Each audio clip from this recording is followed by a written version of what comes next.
Let me rephrase that. How were you?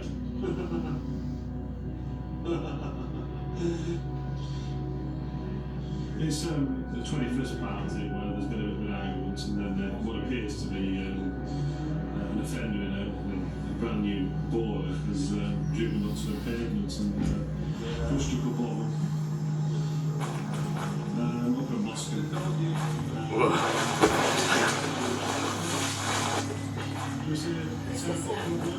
Hustlers from the area.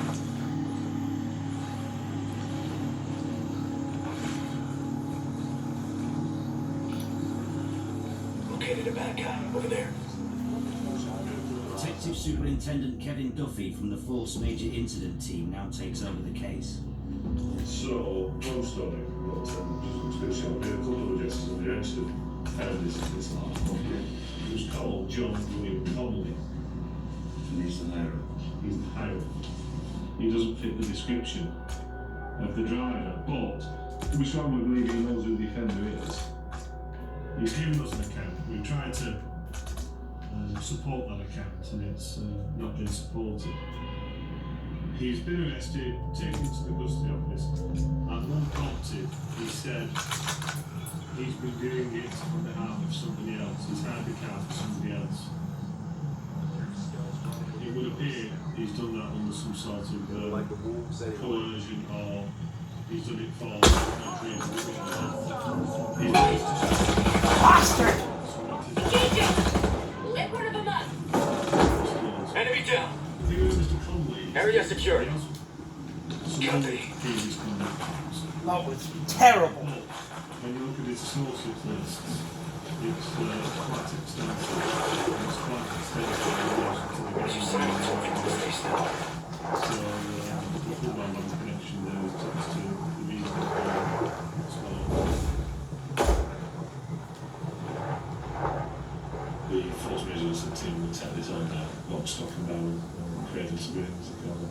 It's actually quite difficult to hand over every piece of information in your head. You alright? What? No way, that was horrific. But are you injured? Not that I can tell. But my sanity is hanging on by a thread. I'm gonna need therapy for the rest of my life. We've got to get out of here before more of those assholes show up. But I still have to extract the AI. I need somewhere secure to do it. Any ideas? There's a lab that was undergoing construction before the takeover. I think I might be able to do it there. It's our best shot. Hearing you loud and clear. Let's move. You never know. Because of the seriousness, you might save it. You might come around a bit. Can you give me full name and date of birth, please? John William Connolly, 4868. Tell us how you came to hire that car. Wednesday gets a phone call, he comes up from our garage. He said to me, right, if you get me a car, I'll treat you, which I've got in my car before, I've never been treated. We went down to training once. To be honest, I'm shit scared of the car.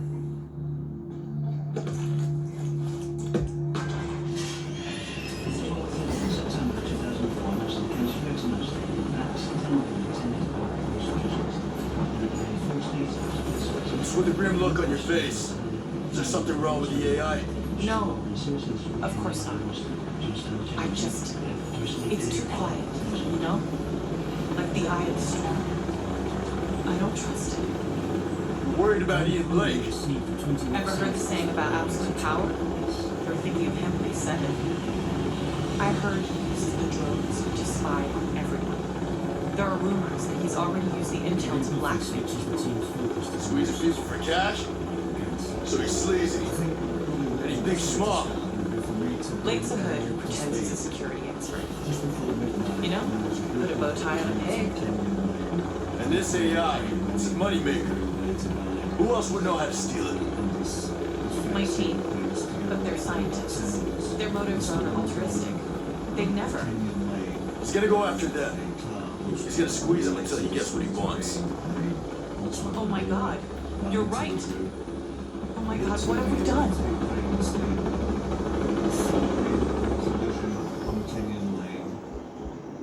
It turned up on the car park at the Lightbound Public House on Lightbound Road. That's captured on CCTV. It's got extensive damage to the roof. The windscreen was missing or damaged. Initial inquiries were on the hire vehicle, who'd hired it, and a lad called John Connolly was discovered to be the hirer who was arrested. He came up with a story that he hires vehicles on behalf of someone called Michael Ganson, who we're currently looking for. Eric, been dealing with the family. You just bring us up to speed with how they are. Stephen thinks he's still is critical but stable at the moment. He did an operation on Sunday. He had an operation on his brain to remove the blood clots in the morning, about 3 or 4 hours. Then he had a further operation to repair all his broken legs, wrist, and his shoulder. But they were having his brain started to swell up, so they had to sort of repair that. So he probably have further. I've spoken to them, keeping in touch with Alan Cripps, his dad.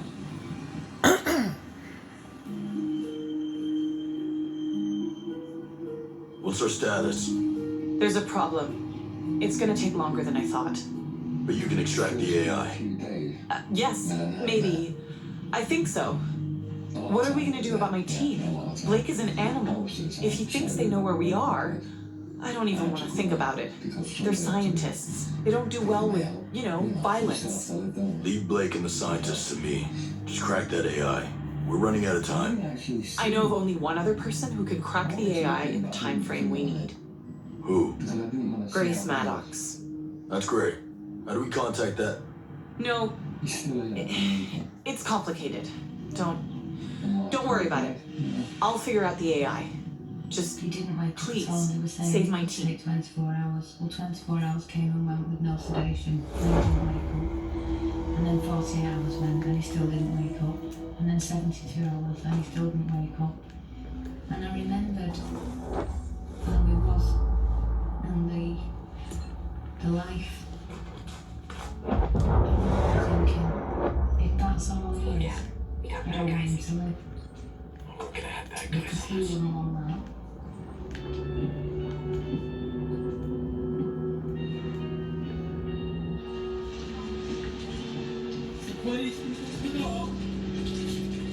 Detectives search Michael Ganson's last known address.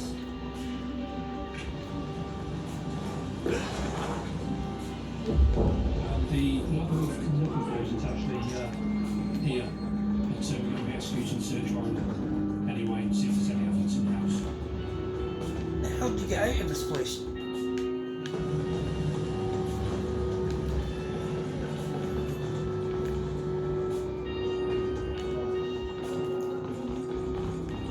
Ganson is not at home. Then an eyewitness comes forward with significant information. Witness, very straight, tall build, straightforward build, fully delivered, as she's saying. She said, the car, something hitting into the back of the lad. He was hurled into the earth, fallen onto the bonnet of the car. He then rolled up the bonnet and crashed into the windscreen. Then she saw the car in reverse for about 1 car length. She then describes that the driver read the engine, as racing drivers do on the starting grid. Then she said the car took off and driven directly at the lad walking down the hill. Obviously then the commotion started, there's been a lot of screaming, and she's seen a male youth lying on the floor. She says the car never lost control. She said it was a deliberate, calculated, cold-blooded, murderous act.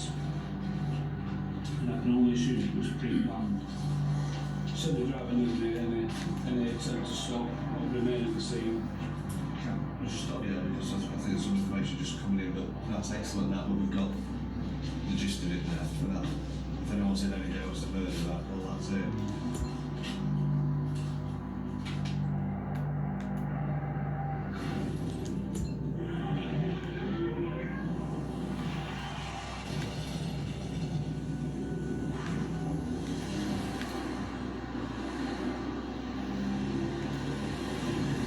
We're just en route to Craig's funeral.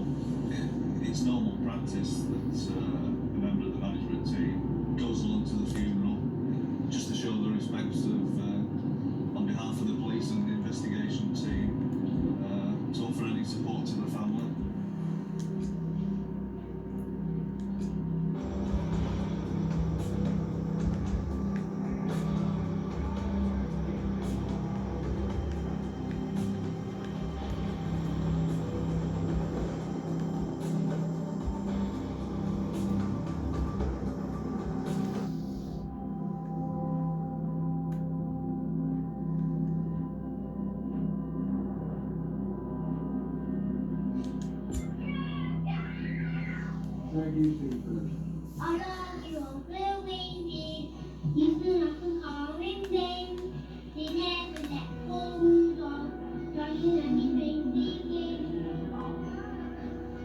If there's a party, Craig would be there.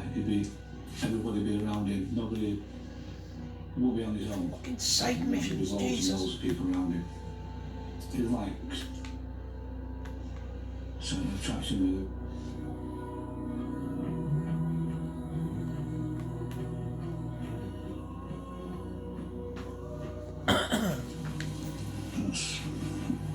Oh, mate, that's miles away. Middle of nowhere. Relevant, but there's only so much you can do. Matt doesn't mention him a lot because I think it's too upsetting for him. He is very, very angry. I am sometimes. You know, sometimes I'm doing the pots in there, I just want to smash the pots and smash everything up because I think, you know, it's time for him to come back. So it's a big dream. It's alright now, Craig, come on, you can come back, I've had enough now, you've been gone.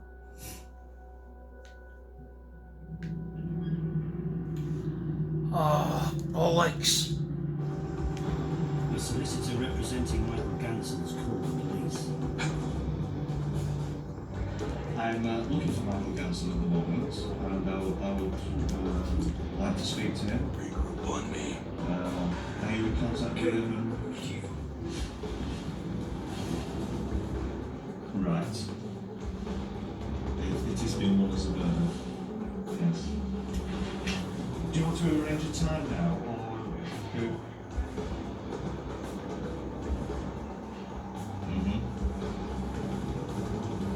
Right, that's fine. Thank you very much. The solicitor is speaking to Ganson via a third party. We can't contact for another hour. We don't know where he is. He says that it will probably be 9 o'clock in the morning that he'll present himself alongside, but he'll confirm that with me later on. Oh, Jesus.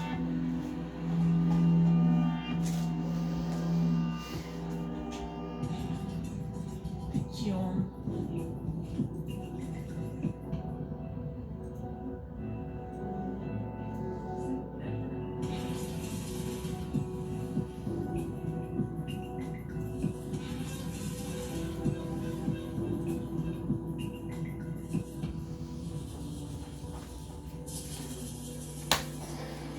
Michael, George Gansson.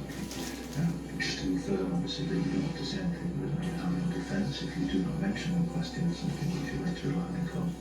And anything that you do say about the evidence, do you understand that? Yeah. My girlfriend picked me up from the museum club on Masterley. That's Michelle. And we've gone for a little drive and that, and then we've gone from there to the next club in Miles Platin. Stayed there, had a drink or two, and then showered to go home. So on the way home, I've asked her to drop me off at the Light Barn pub. But there was like there was a party going on there.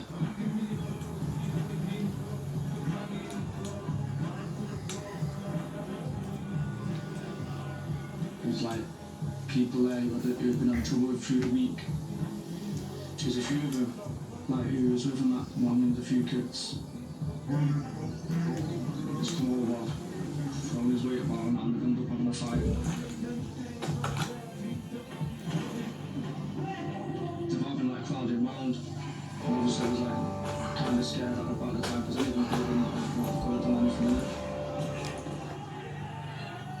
I got off to obviously for my safety in case something bad could have happened. I've jumped in this Volkswagen Bora. I was parked outside the pub on the street. But as I've been getting off, I've been trying to phone like my friends, my brothers and that to ask them to come and meet me here to try and sort this trouble out.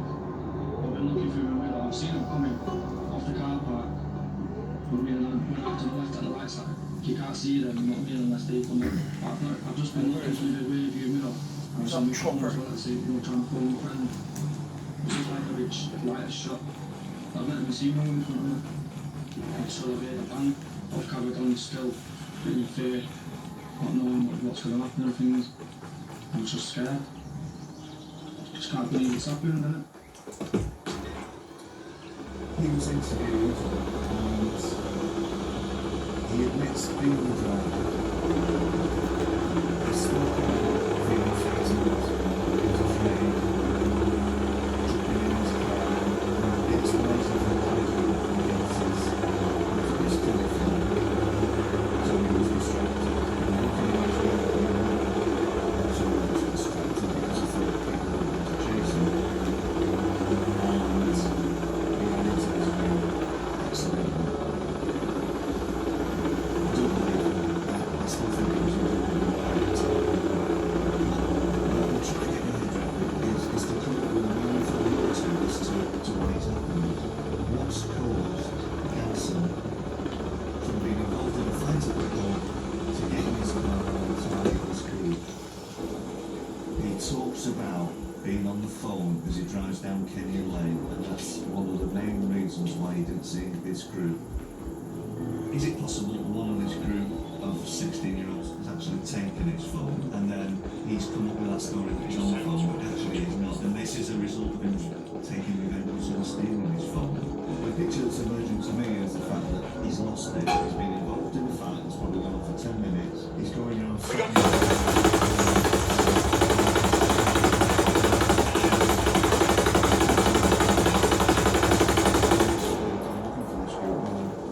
whether they've been taking the mickey out of him while he's been fighting, he's lost it. When someone says it, he's gone after her. She's deliberately gone after her. There's just no regard for anything.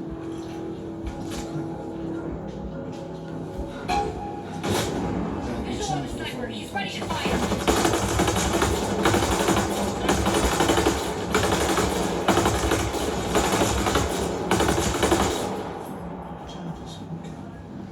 First charge is at the 11th of September. You murdered Craig Rennie. The second charge on the 11th of September. I know a sniper about to shoot. Attempted to murder Stephen Prince. She's never meant to do this.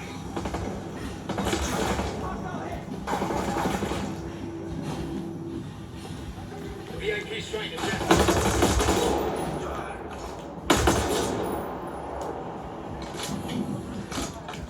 Stephen Prince makes a slow and painful recovery. His injuries are psychological as much as physical.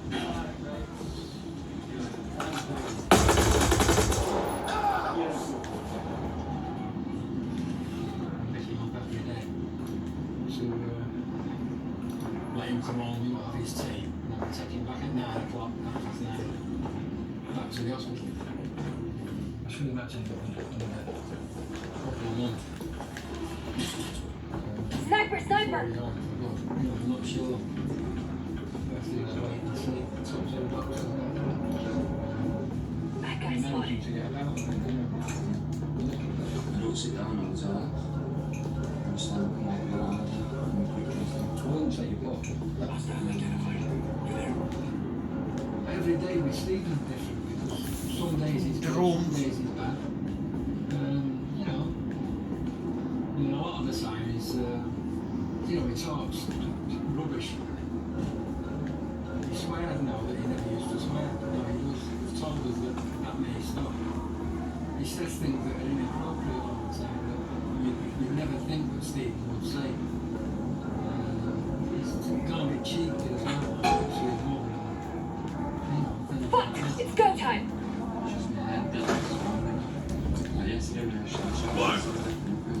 Open it up! No sniper about to fire on us. Get on, you ghost lead. Sniper's about to engage.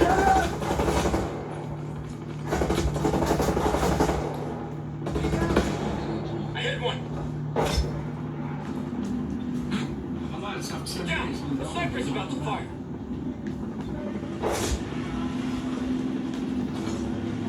Got a sniper ready to engage us.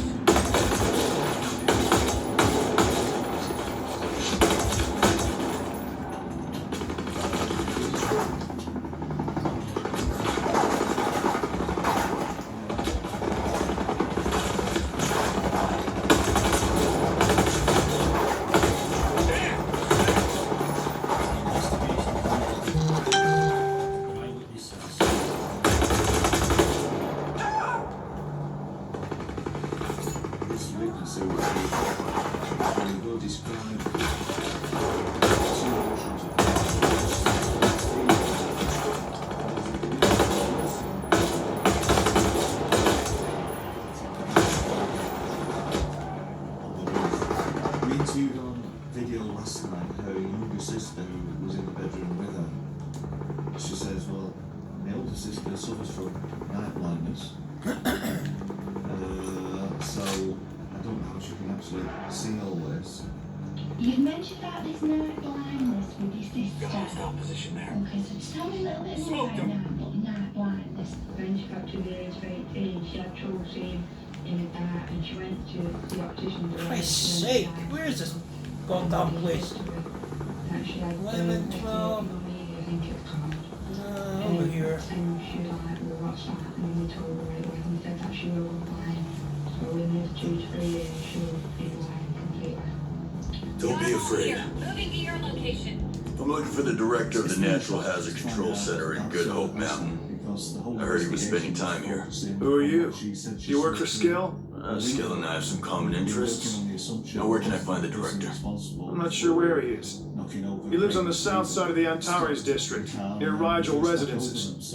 Maybe try there? Thanks a million.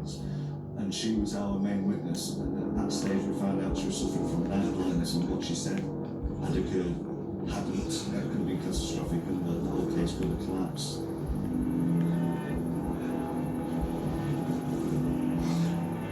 There's better news when police delve into Ganson's past. The message this morning from Inspector Kate Morgan was traffic inspector saying, I don't know if you are aware that Ganson's wife was released for driving a vehicle aimed at other persons in 2002. He drove his vehicle on the pavement to attempt to run down 11 officers. At that stage, we don't believe it was a police officer who was attempting to run down, and it's been crime because of the Hey. That's 2002. Hey, looking for the office director for the Natural Hazard Control Center. You, got any idea where I can find him? I wish I had more info. Awesome. Thanks. Yeah, thanks for nothing. I believe some sort of falling out with a member of staff. Unfortunately, on that occasion, there was insufficient evidence to proceed against him. And then maybe 2 years ago, he stole a van, I believe from 2 men who he assaulted to steal the van off them. He drove the van at them on the pavement, on the footpath. He then drove down the central reservation, and there was an off-duty policeman on his motorbike, and he drove the van at him on the pavement, hit his motorbike and caused serious injuries to the police officer, an extremely dangerous man. Oh, 2 sniper rifle, fuck's sake. Ganson may have a history of driving offences, but that history can't be used in court. Police consult CPS lawyer Kim Doyle. He's got previous, obviously, a lot of previous Ganson. He's got a terrible record for driving. One is for trying to run a police officer down by driving on the footpath. Attempt to cause bodily harm by wanton furious driving. That's what the police officer showed. That was from 18 months ago, wasn't it? I know the chances of getting any of that in evidence or whatever. Yeah, I know. That isn't good enough. Cheers. It's just an impossibility, I know. Hello. I'm not gonna hurt you. It's extremely frustrating on occasions when you know exactly. Thanks. Appreciate it. Trial and the jury don't, but that's the English legal system, and until it changes, well, I'm just going to be frustrated. I can imagine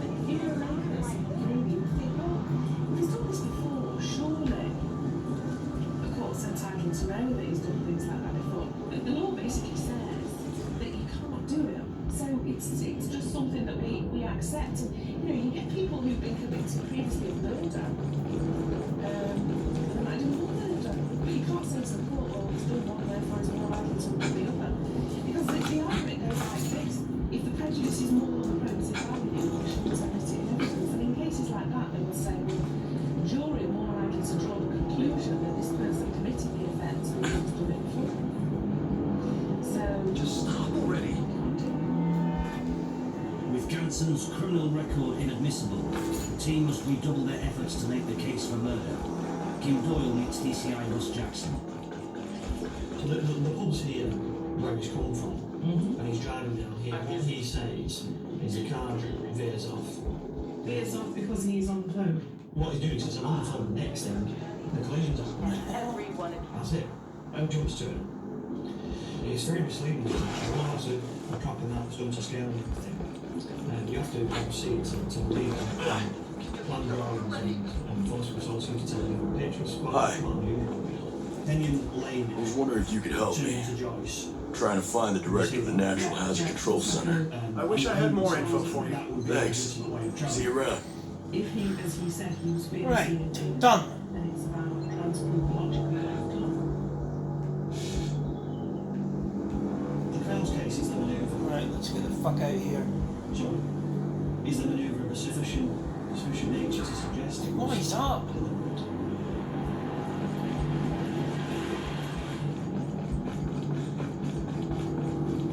This is it, isn't it? This is just not how you imagine it, is it? This is the benefit of coming to the scene. Because this is not how you imagine it at all. For me, it's whether the layout of this road with the account that's provided, is it reconcilable? Fuck is that? What evidence does it lend in terms of assessing an intent? Is it blocking another manoeuvre or does it simply not? Yeah. Fucking drone. Which if you look up, you can not use it. It's just a fucking... Why is that?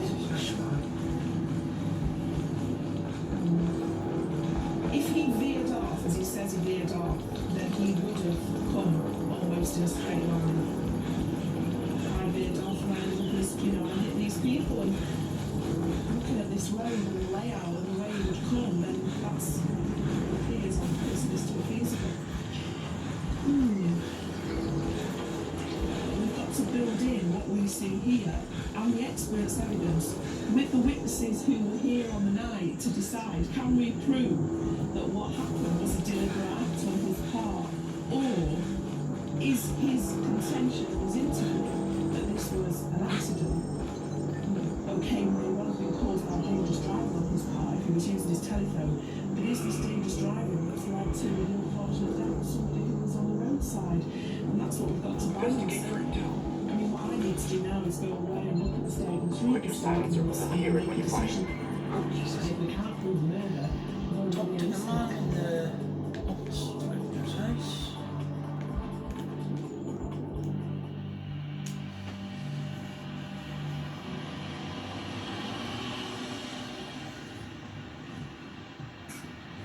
Are you here to take me back to Miss Herzog? Quite a remarkable I've been good.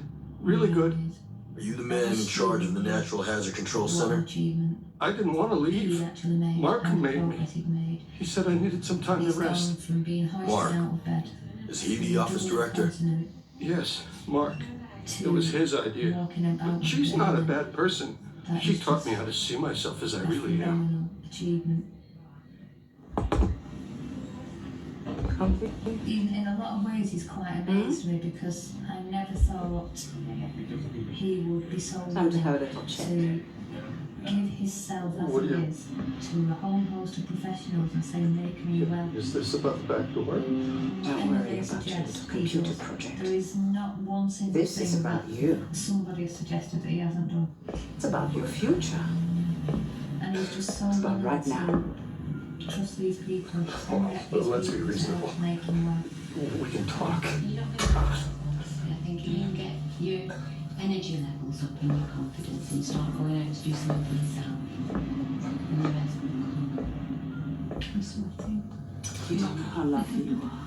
Yeah, you've done enough for now. Come close to the breaking point. If you can say something nice or say something horrible, he'll say something horrible all the time. I mean, he's a lovely person now, but he would never say anything. He always had a nice word to say, but now he'll say something Okay, nasty before you're something creepy. right. The man tests himself. Mentally, Stephen's got more problems than he will admit to. He thinks that I'll tell you anything you want. He's a psycho. are quite normal. and Please. acceptable. It's like he's not socially integrated. What's your A favourite? person with just a little smidge of money can afford so much of mortifying.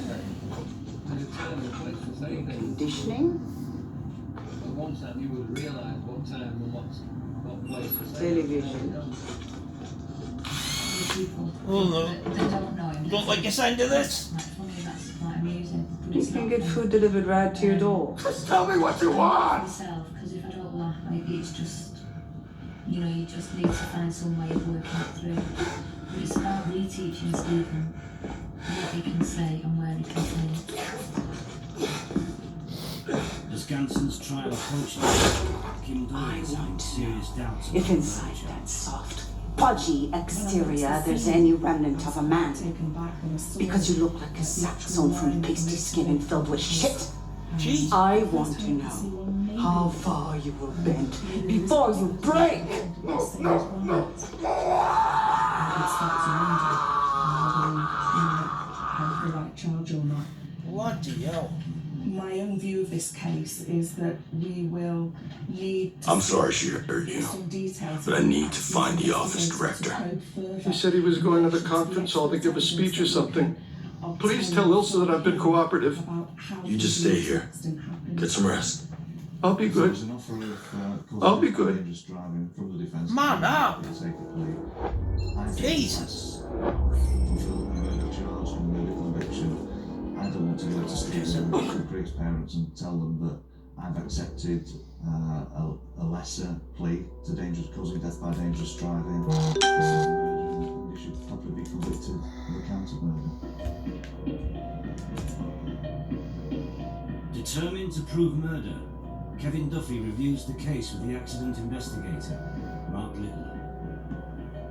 I think you've had supply to a number of maps Yeah. which the varying That's some witnesses looking that place we've up. seen have marked their position and the positions where they think Craig and Stephen have stood, and there's not a great deal of consistency, I don't think.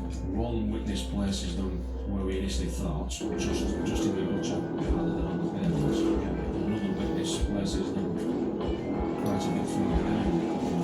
Located a bad guy over there. This is not consistent whatsoever with the events of the scene. Yeah, I suppose we got to bear in mind that they're all Oh, come on, you bloody idiot. Some may well have been drinking, I don't know, but I thought we'd been close to letting it stop. Is there anything we can do with the tyres to show that that hit a curb at that speed caused any internal damage to the tyres? Hostile identified. Over there. If the vehicle's on the scene, yeah, vehicle's not on the scene. It leads you to say yes, the damage in time because damage consistent with the curb. Yeah, but into which curb? No. Breaking parts, any indication of the breaking? There is two small time marks at the scene. Why are you crouching? The traffic officer on the small limits, he thought it was the ambulance responsible for the street tickets. They may have been slowed down the curve. I guess we can say that some of those problems occur in the area, but it's the motor that's done that. Not for certain.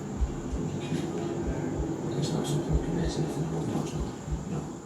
I'll talk about what it's unfortunately.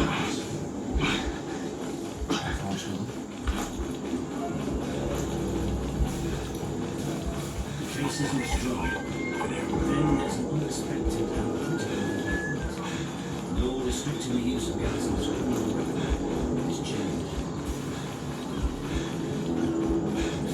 A series of new laws come into force in a week's time, giving English courts widely new powers over criminal justice and to hear the previous conclusions of some. Valid on cash now?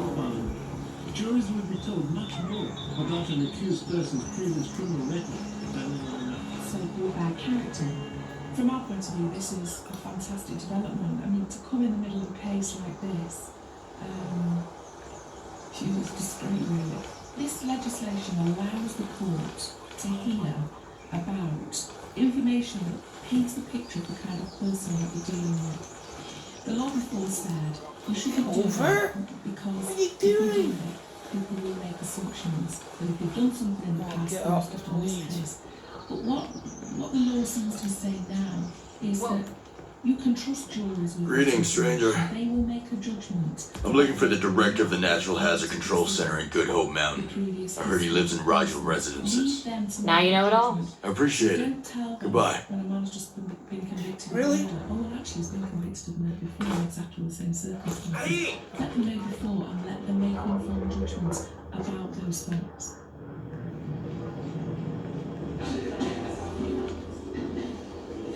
There's an air of optimism when QC Andrew Maneri takes the brief to prosecute Ganson. Yeah, both characters were here on the first day of the trial. The most significant is obviously the Duke Yeah, that is, and that, in our view, is very compelling evidence.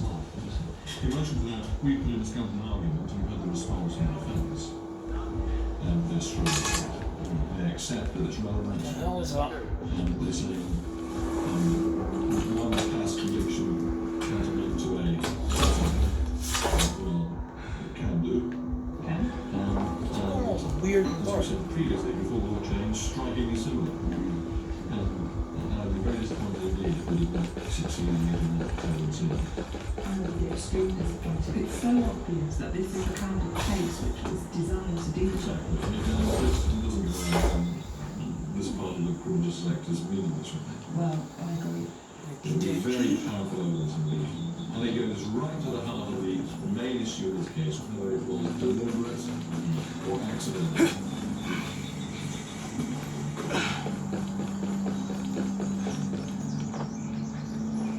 The trial of Michael Ganson begins on the 13th of September 2005. Exploiting the change in law, Andrew Maneri calls Robert Cohen, a police officer who was knocked down by Ganson 2 years earlier.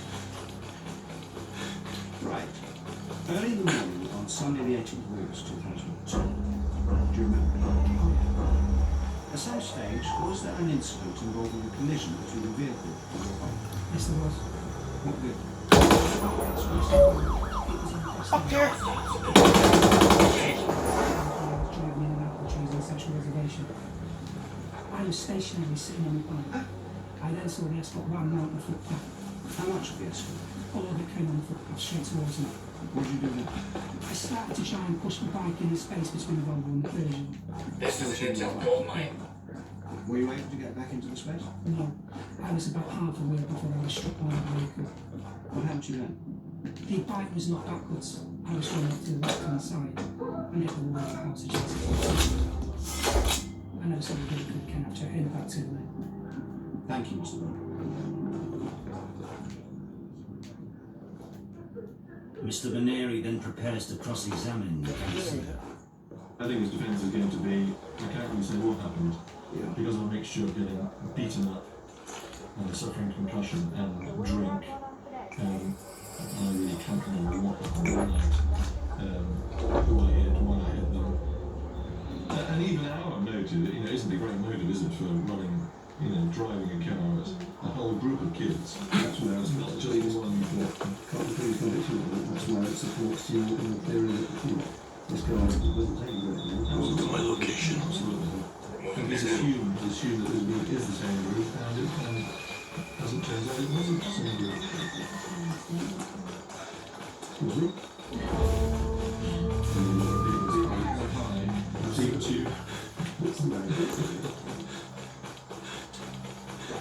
Saturday, you out. You've been to another place as well. Would you work? Do you remember? I went out to her last night because you were drunk.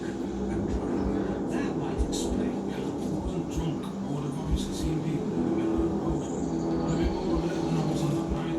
You hadn't decided to frighten them like you did Mr.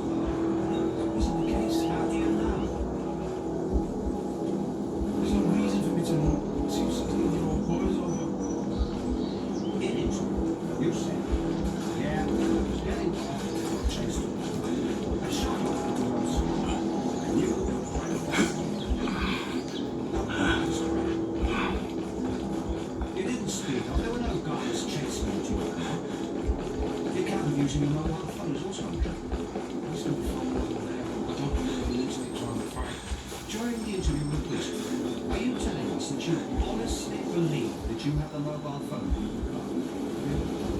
Was it you thought this group had taken your car? A group of young people would have been visible from a car. You didn't put it? No, because I didn't see him. You didn't have a clue who it was? No. For instance, to run not so Fuck!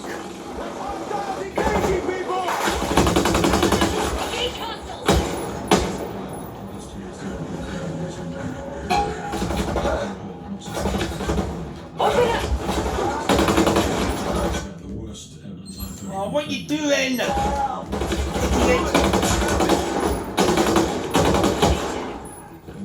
Fucking Recon, listen.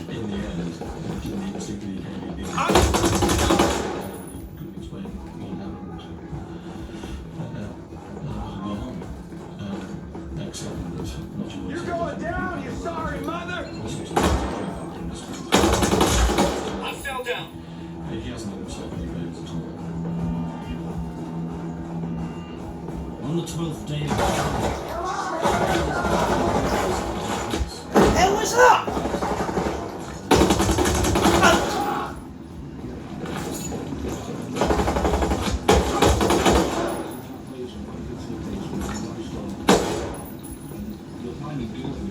Yo, get incoming.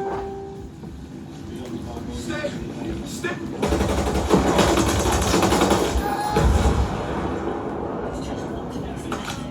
Mom's gunner's gonna let one rip, boss. Moving with you.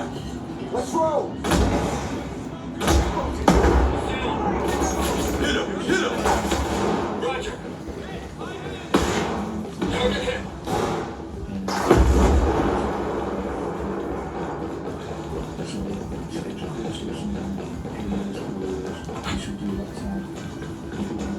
Oh, come on! Fuck's sake. Roll overhead.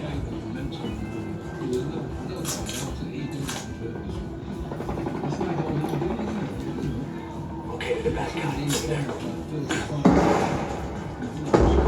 Hello. No need to fear. Please don't hurt me. Help me and I won't have to. I need a way inside Herzog's prison. I can't take any more abuse. Herzog will kill me if I help you. Just think of all the people she's tortured in there. People who work for you. Your friends. This is your chance to stop it. All right, look. I'll tell you how to get in. But that's all.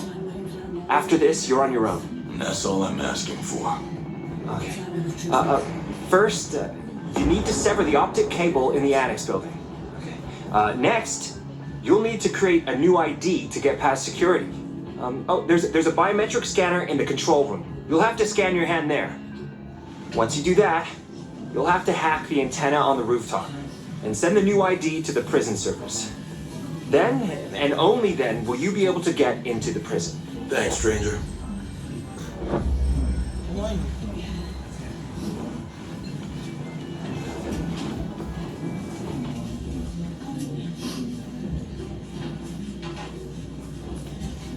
In terms of the sentence, of course, it's a life sentence. The minimum recommendation is 14 years. That's pretty much set by Parliament, the minimum recommended period. So you will not be cheering the fact that he's got a 14-year minimum recommendation.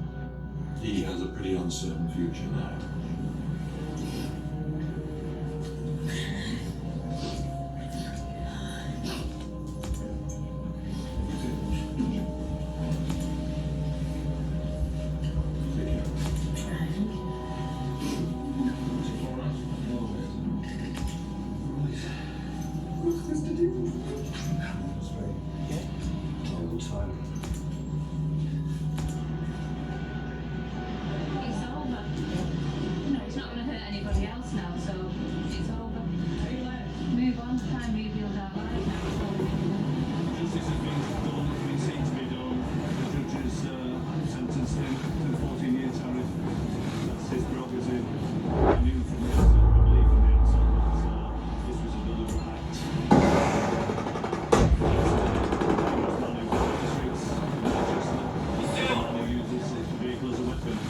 And not just really a saving place. And that's happened.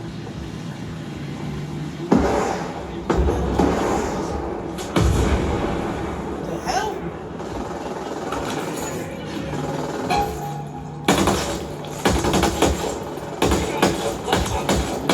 Rocket cutters locked on us.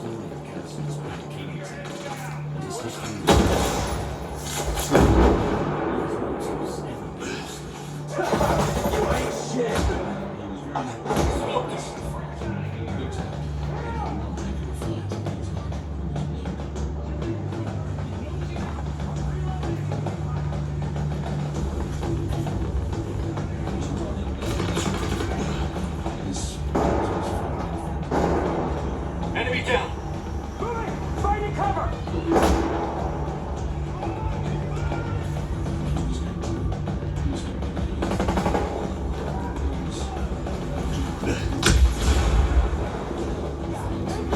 Alan's down! There's a rocket coming from space. He's dead.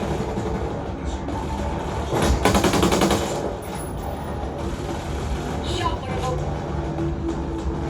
You want medal?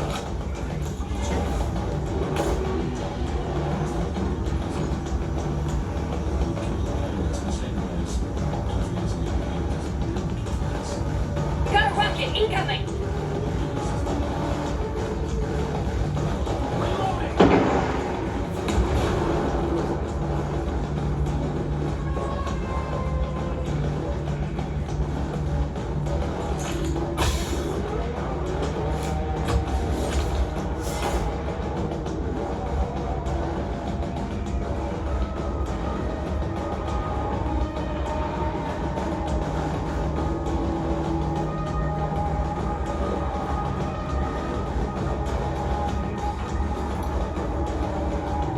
Mars gunner!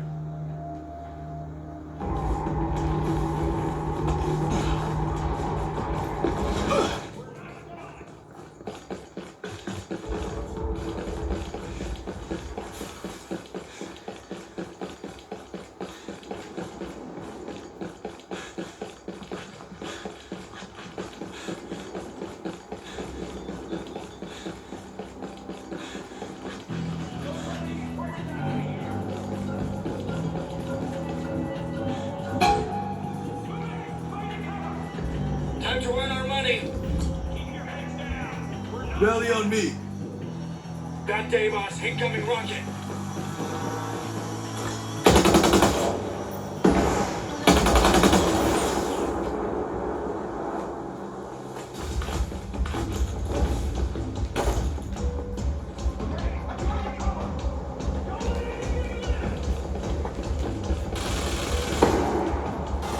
One last rocket gunner.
Light him up.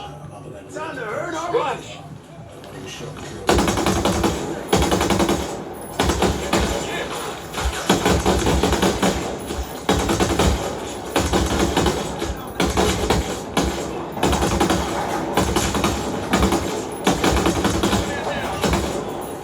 Jesus Christ! Die, you son of a bitch! You first, mate. Sending mortars our way! Hang tight, fix it. Get him. There you go. Got one! Gun crime became so commonplace in Manchester that the city was given a new name by the press. Up one! Down, grenade! Get down! Shit! Sniper! He's ready to fire!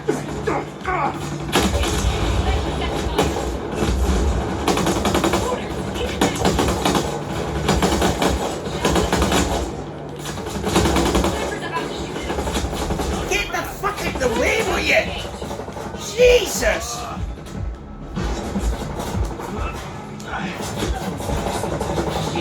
Sniper set to fire! Oh my god. Shit! Sniper! He's ready to fire! Sniper's about to shoot at us!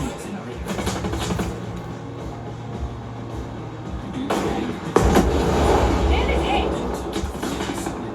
What is this team doing? I mean, Jesus Christ! Oh, God, mate. Much better than just involved, like fucking sniper rifle. The violence presented Greater Manchester Police with the biggest challenge they'd ever faced. Detective Chief Inspector Steve Eckersley was the man assigned to bring the gangs down. The rivalry between the South Manchester gangs has been a significant problem for Manchester for over 20 years. They are involved in tit-for-tat shootings, serious woundings,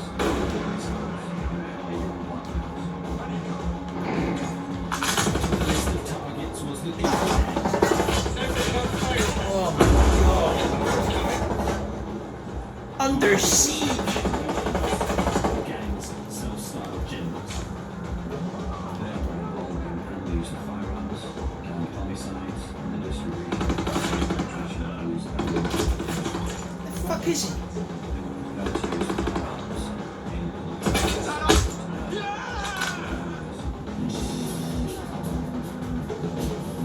American law enforcement agencies refer to gang members as being impacted by as follows. There's about it, Amos and George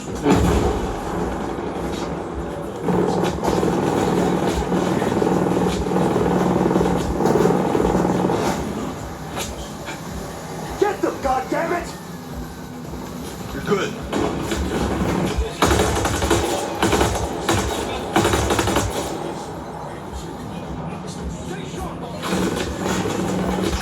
What is that?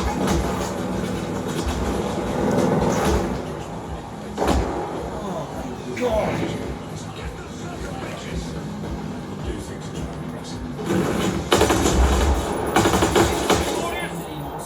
Ah, cunt. Do like that, eh?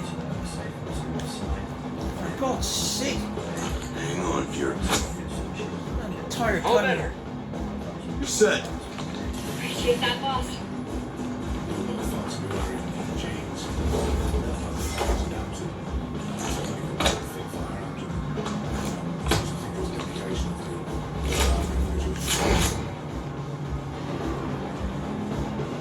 Joyce and Amos received 9 years sentences Sniper here! for released early on license. This is Colin Joyce filmed on the day he left prison. Ooh, I like the look of that. Once on the outside, he quickly regained control of a fearsome gang of thugs and criminals.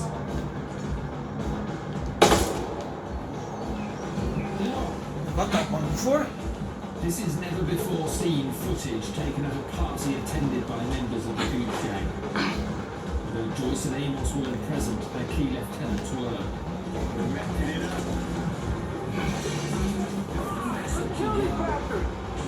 is Hassan Shah, who handled guns and supplied drugs.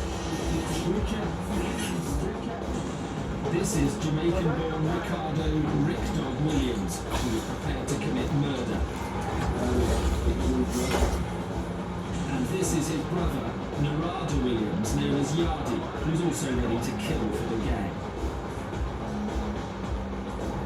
Although they didn't know it, they were on a collision course with the police that would put many of them behind bars for decades.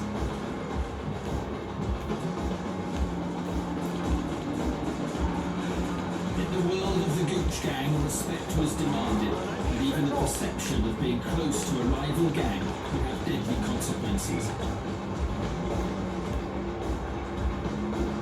Yukal Chin was loosely associated with the Longside crew, an offshoot of the Doddington gang.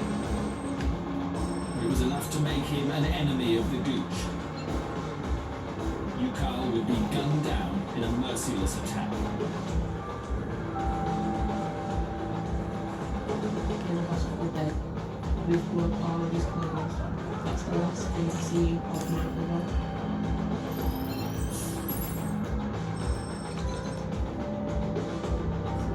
Stop with this shit, okay? Yukal's murder began what would be one of the most remarkable, complex and challenging investigations ever undertaken.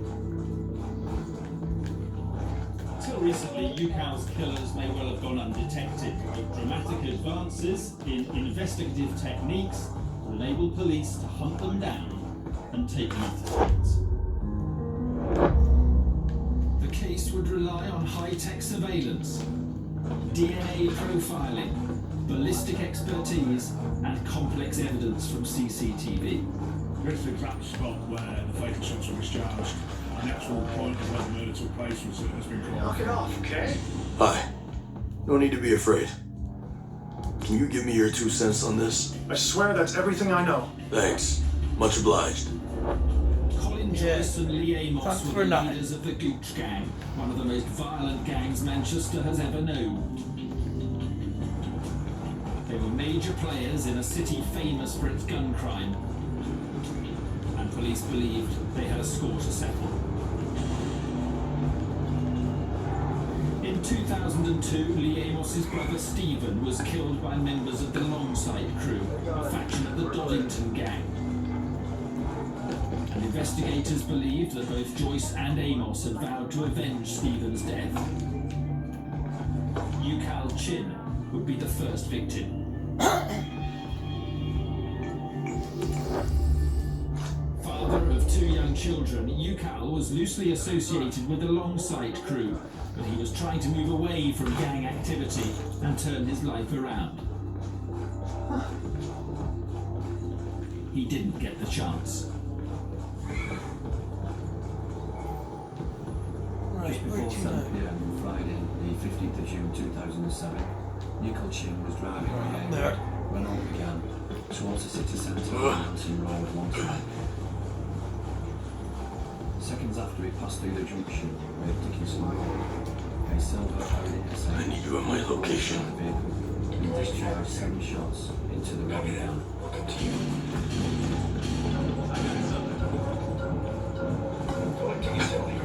Shots from Yukal Chin, he was facing Got a sniper ready to shoot. Fuck! It's go time! Incoming sniper fire! Blast it out! And then the second time the phone, I said, don't tell me. Orders! What is that? Jesus! Because I know the second time what they said.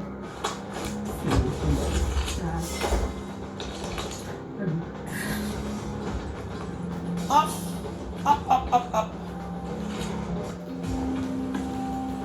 The shooting took place on a busy main road in broad daylight, and a massive police investigation began, led by Detective Chief Inspector Janet Hudson.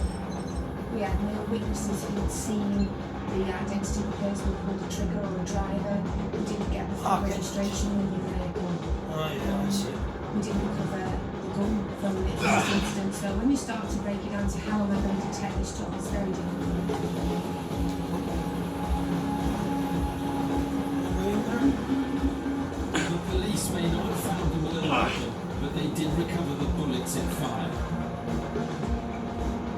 ballistics experts at the Northern Firearms Unit got to work.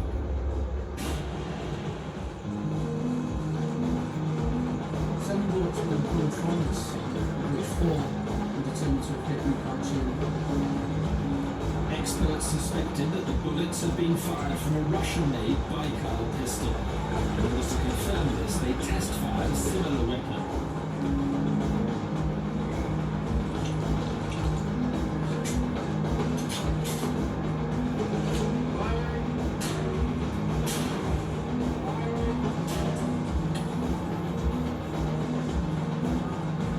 One bullet from the murder scene was examined alongside another one recovered from the test. And the rifling marks left as the projectile leaves the barrel were compared.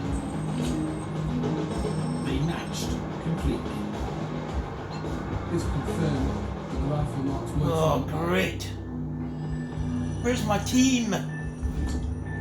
The murder weapon that had been used to assassinate Recon was one that the Gooch gang was very familiar with. Careful. In 2007, the Viper was the weapon of choice by the Gooch gang. It was a weapon that was readily available and they could be purchased for £200. Detectives now knew the type of gun used in the murder and the fact that this was a popular weapon with the Gooch gang. They were also making progress in another key area.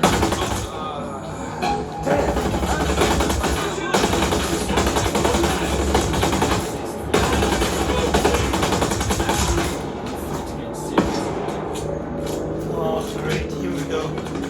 Fucking helicopter.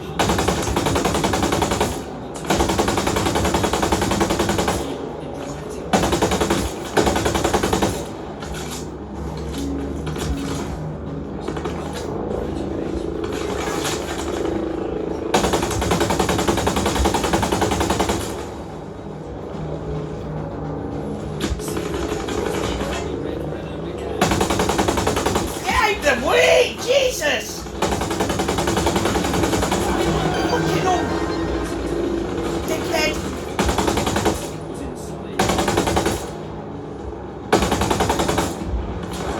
There we go.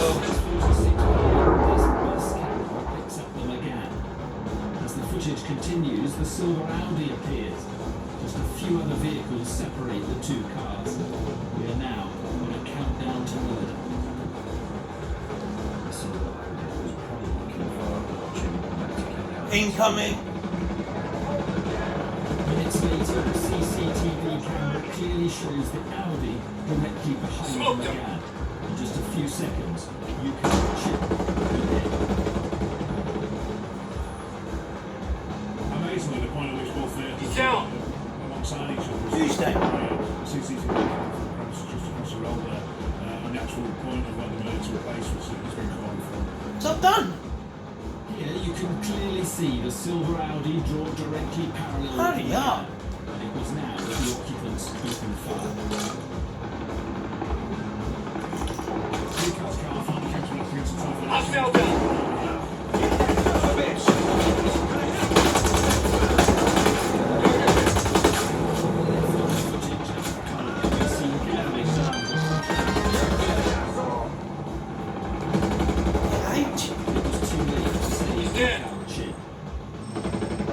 Done.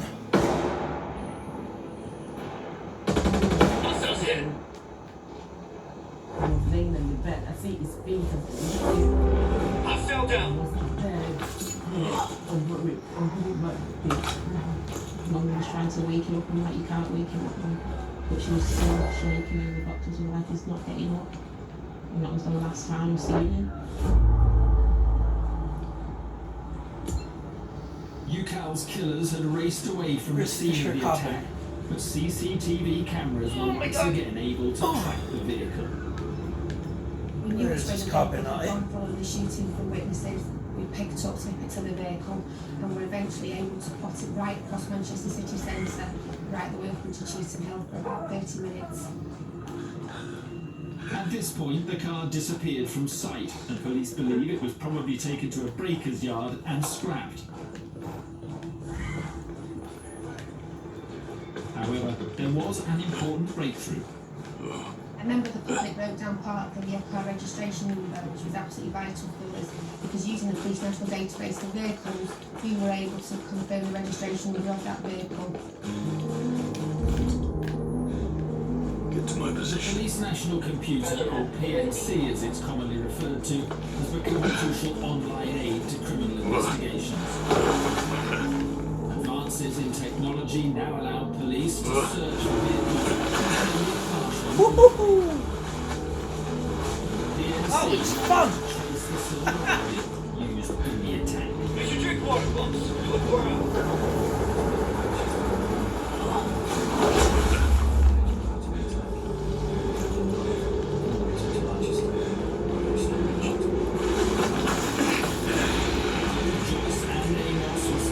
Under supervision by the authorities. In reality, they've gone on the run. 6 weeks after Yusu's assassination, the Gooch gang were about to strike again, and this time it would be an even more shocking crime. The fact that these individuals attacked a funeral, things that we've heard of, but I don't think that now in Manchester that's in criminal history of the country.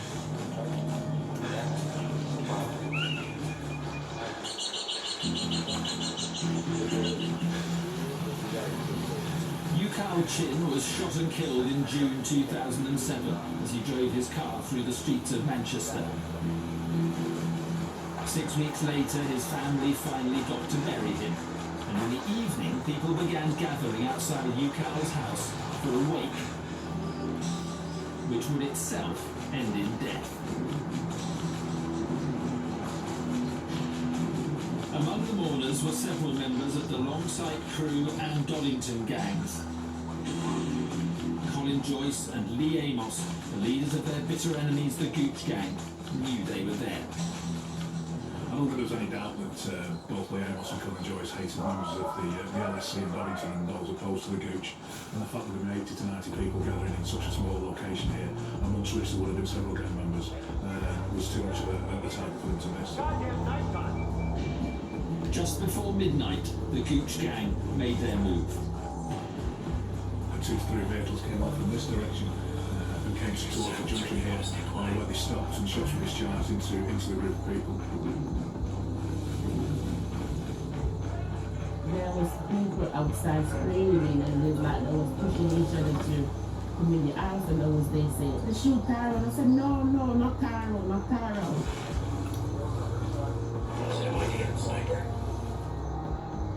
Tyrone Gilbert was 24 and about to become a father for the 4th time. Tyrone was near the front of the close and received the fatal wound to his side. He actually managed to run down to the bottom of the close before he collapsed and subsequently died from his injuries. It's just amazing really that there weren't more fatalities or the amount of people that were about. It says a lot to me that they could go past the wake and shoot into an open street, women and children. They were just unbiased in who they caught for these bullets.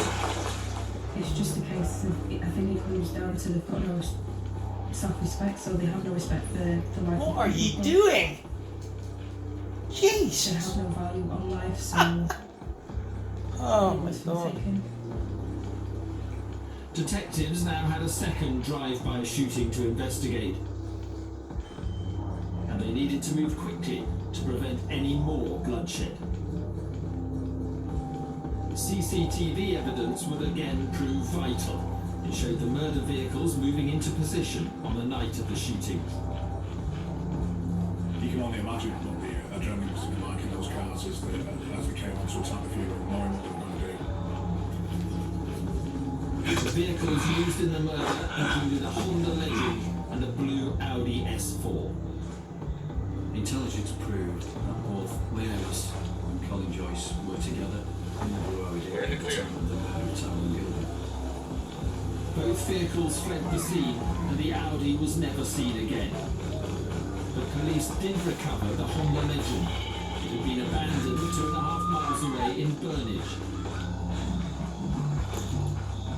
This is the car that the killers fled from, now stored in a police compound in Manchester. There was quite a significant amount of both ballistic and forensic evidence recovered in the fact, you can see in the door frame here where a bullet has passed through, where one of the assassins has been sat on the seat and his trousers left through the window. The vehicle itself has been disguised somewhat by having the rear windows blacked out. Some of this material has been removed now in terms of the fingerprints. The rear window is still blacked out. Quite a lot of the evidence in Get in then! security convictions. Oh, fuck off. Egypt. Police were about to get their next major breakthrough in the investigation. The was found snagged in barbed wire near the scene of the abandoned Honda. Officers now turn to forensic science in their efforts to solve the case. The Forensic Science Service assists over 120,000 police cases every year.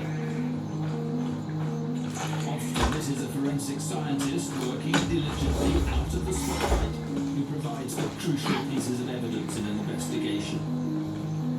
And the recovered balaclava certainly held some secrets. Fucking door! Being a balaclava is a high level of saliva being transferred from the person wearing it.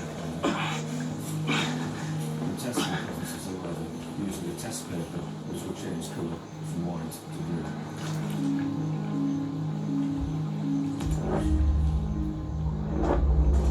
The test takes about 30 minutes to complete. After the 30 minutes had elapsed, we came back to examine, and lo and behold, there were traces of saliva around the mouthpiece. I have the handprint and the codes from Sergeant Kent. You ready? Oh, man.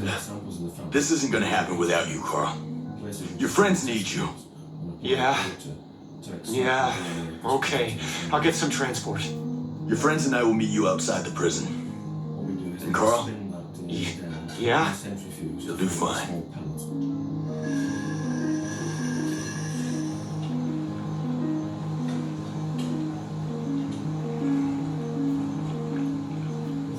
Extracted from the balaclava was sent off to be analysed at the National DNA Database in London. Where's the shelter? Set up in 1995, the database currently holds the records of around 5 million people. 30,000 samples are added to the database each month, taken from items recovered from crime scenes and police suspects. DNA pellet came up with a match. Well, get in the boat! Aaron Campbell was a prominent member of the Gooch Gang, with convictions for violence and drug-related offences. Aaron Campbell was arrested. He was released. He accepted the sum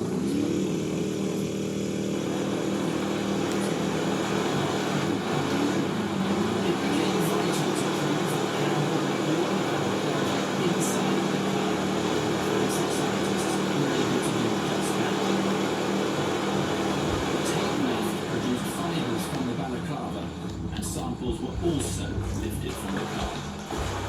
These are fibers from the balaclava, and these are fibers from the car seat. Minuscule identical microfibers were found on both samples, proving the balaclava had been inside the Honda Legend. These are the hostels nearby. The individual fibers. I need you at my location. Here we go. The wire DNA belonging to Alexander linked into the balaclava. It's also linked into the Honda Legend, and as we know, the Honda Legend was linked to the drive-by shooting at Forensics had tied the Gooch Gang to a...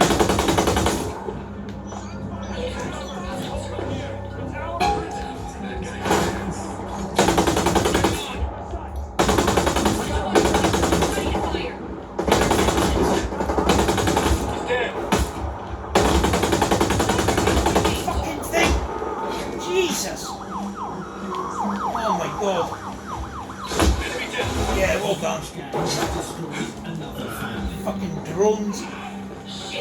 Bastards.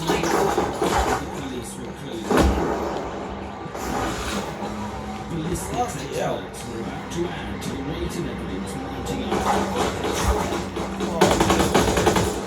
First, they were able to identify fucking helicopter, great! This is the actual bullet that killed Tyrone.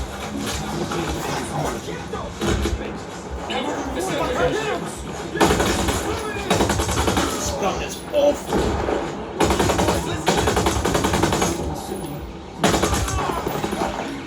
Oh my god.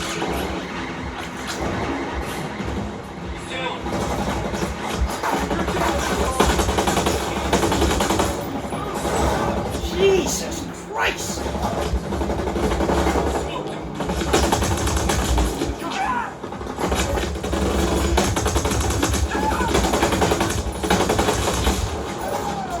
Oh my god!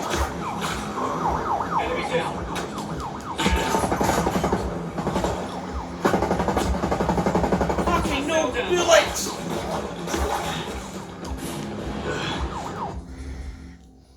Jesus Christ! Colin Joyce and Lee Amos were Oh my word! But they and the rest of the Gooch gang were now having every aspect of their lives investigated by officers. And police now found evidence linking Joyce and Amos to the second murder vehicle, the blue Audi S4.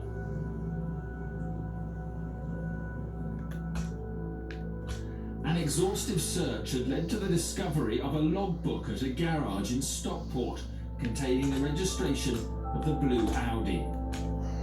The garage owner recalled two men using the initials P and C. Joyce and Amos's nicknames were Piggy and Cabo. The garage logbook also contained an entry of the letter P and the word Evo.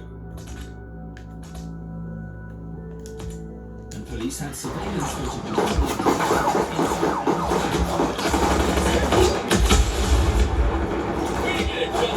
Fuck out of there! Jesus Christ! He's dead. Get some help would be nice. No bullets! Great! Oh my god, this is just ridiculous.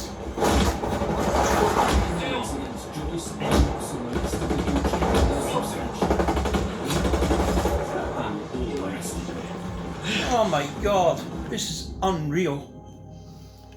Tony Weatherly questioned both Joyce and Amos for 3 days.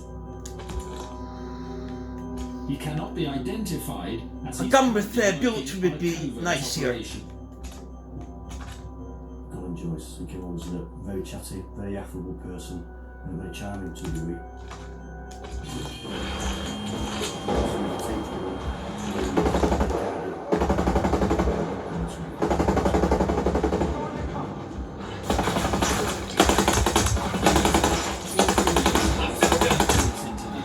God. Another shit gun. What the fuck? Man down.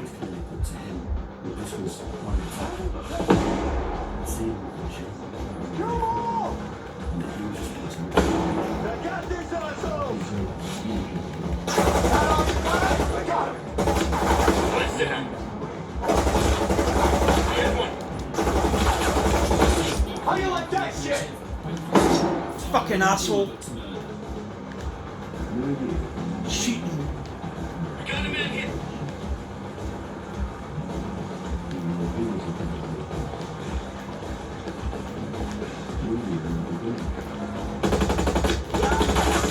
Oh, for fuck's sake, get a gun out!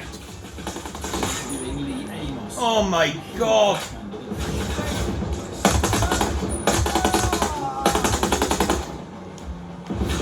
Jesus Christ.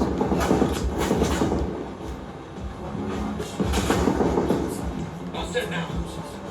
Hold tight, Fury. All set. Much better, Ghost Leader. No reaction from it at all. No facial expression from it.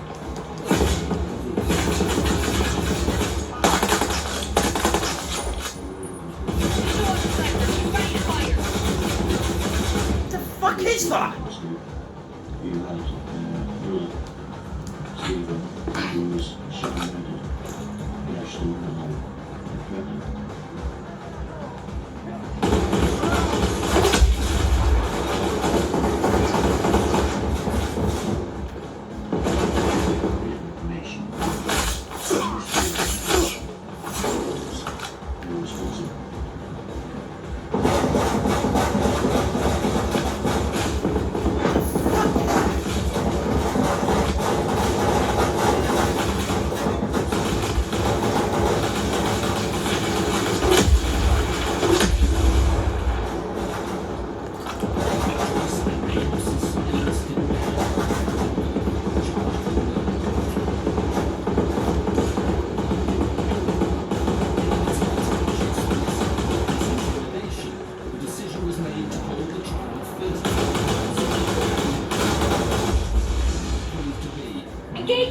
Nice one. Whoever that was.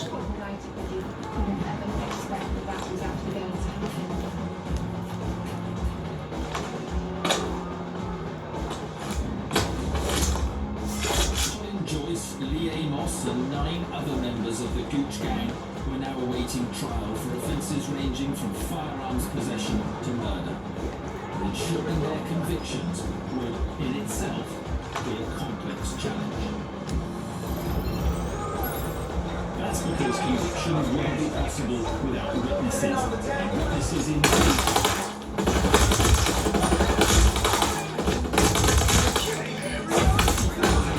Okay, I got you 6. You're going was persuading people to talk. Those witnesses go through a variety of emotions. You know, they start feeling confident, then they feel a bit nervous, then they feel anxious. And it's almost like a process of...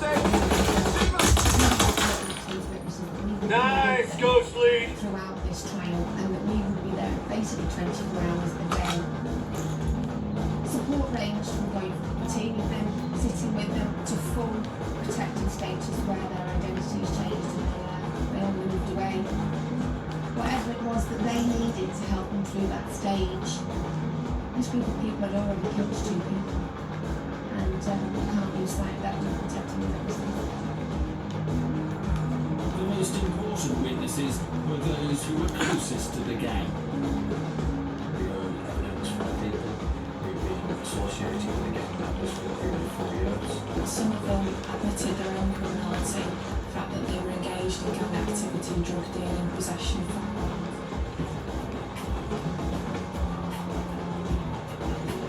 One witness told police about gang members coming to their house, packaging drugs in their kitchen and passing around handguns.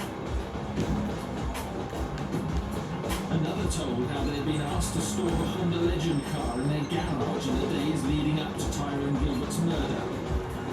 It had later been ordered to burn the vehicle's documents in an attempt to destroy evidence.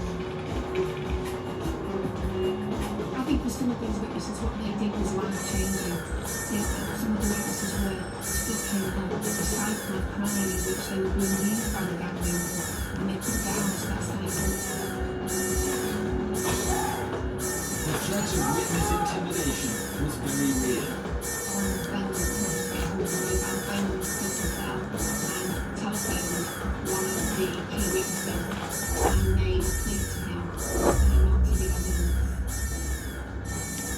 Narada Williams was the man who made the call. Amazingly, the witness managed to record the conversation.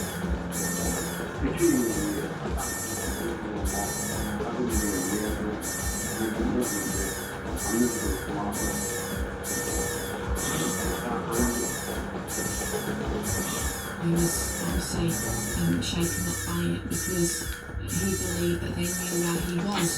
And the fact that he'd received a phone call, I remember him saying he thought at one point we might be outside. I'm thinking, I don't know.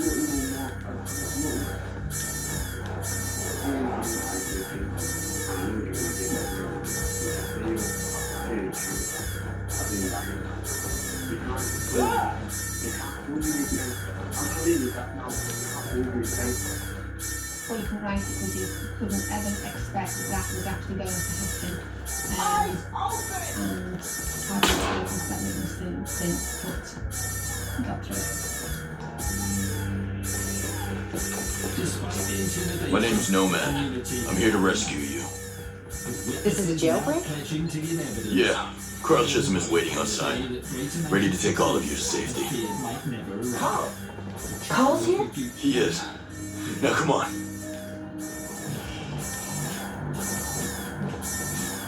September 2008, a heavily guarded prison van set off from Manchester across the M62 to the Crown Court in Liverpool.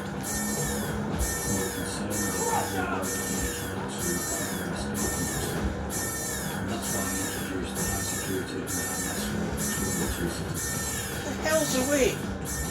The convoy will become a familiar sight.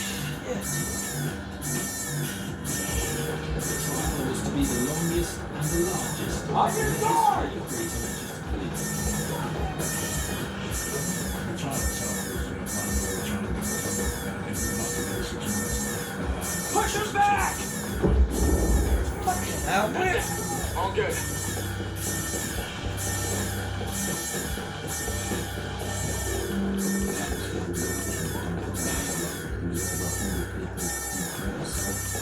There's no way!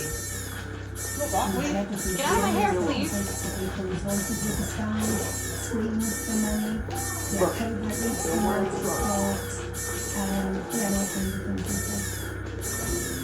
I do not know where I'm going here. The gang caused upset from the start. They shouted abuse to witnesses, shouted stuff to prosecution. I don't have any respect. They love to see people acting weak on them. They like to feel What the power. Oh my god, where am I going? Something inside burning up. You see they just sit there laughing. It was like a playground for them. The intimidatory tactics failed.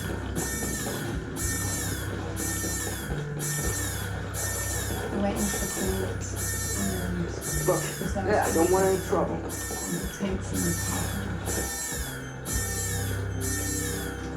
You want trouble? Count 4 or 5, it was actually the first murder count. And when that verdict came back, it was just a sense of relief that we'd actually done it.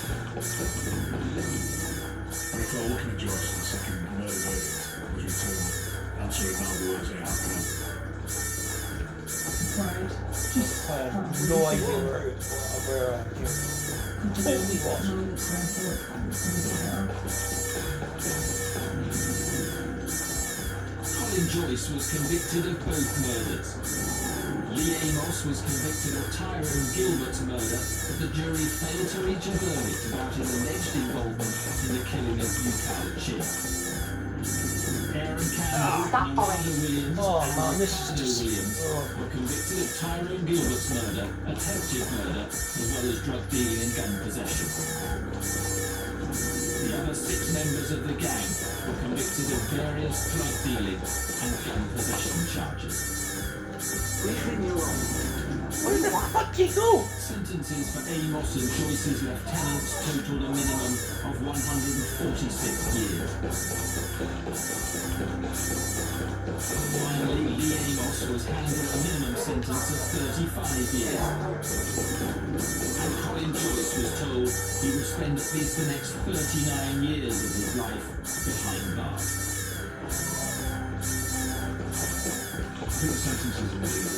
Oh my word, finally! Fucking maze!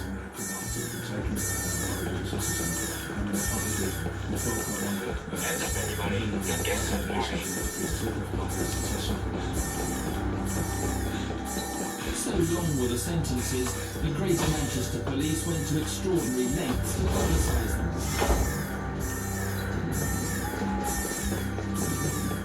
Aging posters were made showing how Joyce and Amos could look at the end of their sentences, and they were plastered on billboards all over the city. It was a defiant message to the community and to Manchester's criminal underworld that gangland behaviour was not to be tolerated. Although the sentences were huge, they didn't bring an end to the suffering. still hold their brothers, their son's hands, giving a kiss goodbye. See you tomorrow, see you next week. You can't do that. You have to kiss a headstone to give a kiss. That's what hurts the most, that you have to come here to see my brother. Oh my God. Every time I take this picture and say, son, I love you. And then your wife really leaves me. Okay, we're clear here. The pain was always there. Always. You never leave me.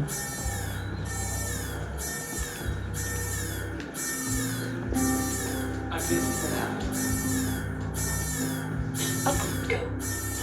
This case was solved by a combination of innovative policing and good old-fashioned detective work. It took a little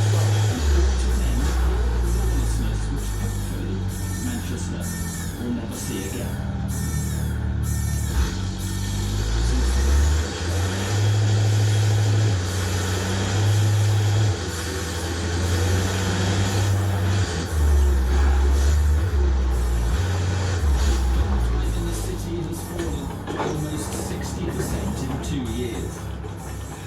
For a 16-month period, there wasn't a single gang-related shooting.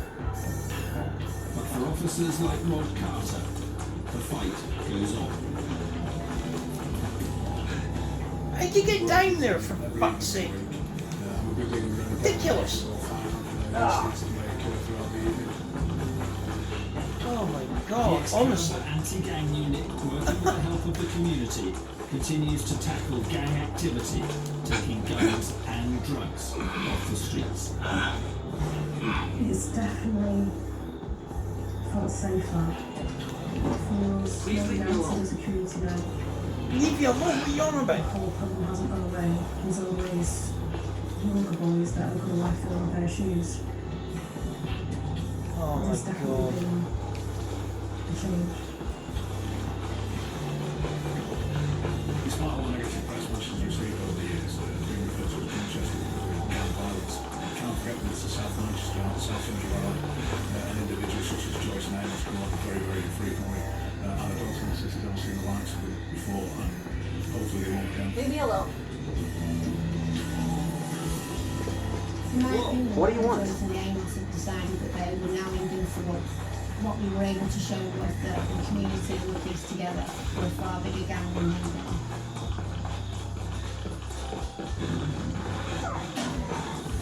It's very, very hard and it is freezing, but they are battling on courageously. A few hiccups along the way though. More from 71 degrees north tomorrow night at 9. We're back in Australia next with Stephen Tompkinson to tell you a very exciting balloon adventure.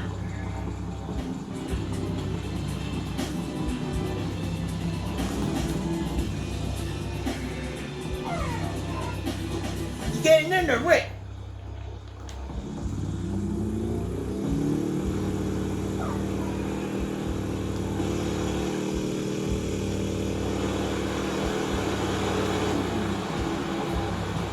Oh, these us getting this forward.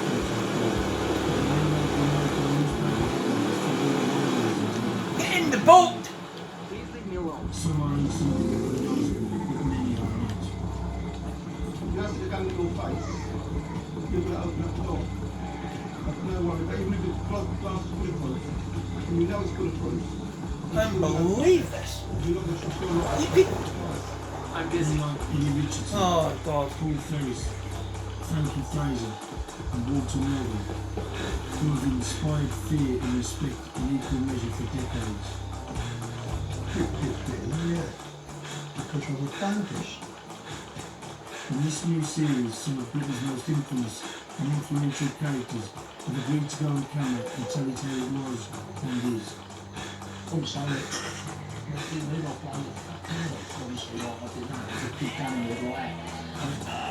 So I took the dive with the shotgun up on so they get me in the water.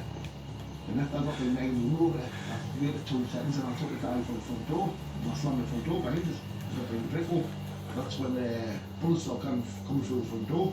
I've had aggravated burglary, torture, people Don't want any kidnapped, trouble. broken legs, broken arms, blackmail, racketeering, extortion, been done for everything you think of. And you know, nutrition, like dentist, the spa, okay? And you're making a serious friend. And they're paying dividends for the next 5 years. My name is Bernard O'Mahony. I was a friend of the Praetors and a member of the infamous Essex Boys family. I know this world, I know the faces, and I'm going to give you a no-holds-barred history of the British criminal underworld. Hurry up! Let's go! Carl, is that really you? Yes! Now come on! Oh, I never thought I'd be happy to see your ugly mug. Come on! Let's get going! Manchester has always been synonymous with organised crime. There's always been a strong gang culture, and in recent years the city has seen a surge in drug-related violence. One of the city's most infamous crimes is the Clancy shooting. In the 60s, 70s, and early Oh, for God's sake! One of its key members was local legend, Recon. Over the years, there's been a boxing promoter, Republican, and Voteria. Jimmy was a waterman from the Queen Lizzie rose to celebrity. Jimmy the Fox was Jimmy the Dog.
Another helicopter!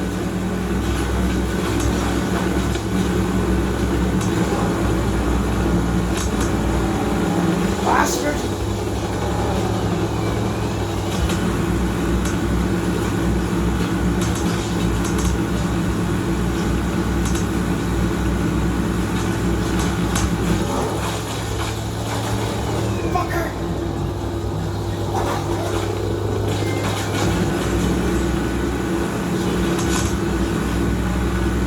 Bitch! See ya!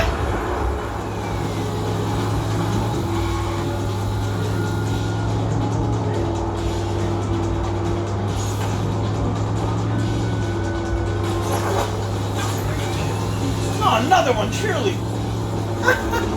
Oh my God! What is with these things?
Oh, come on, who's driving this thing?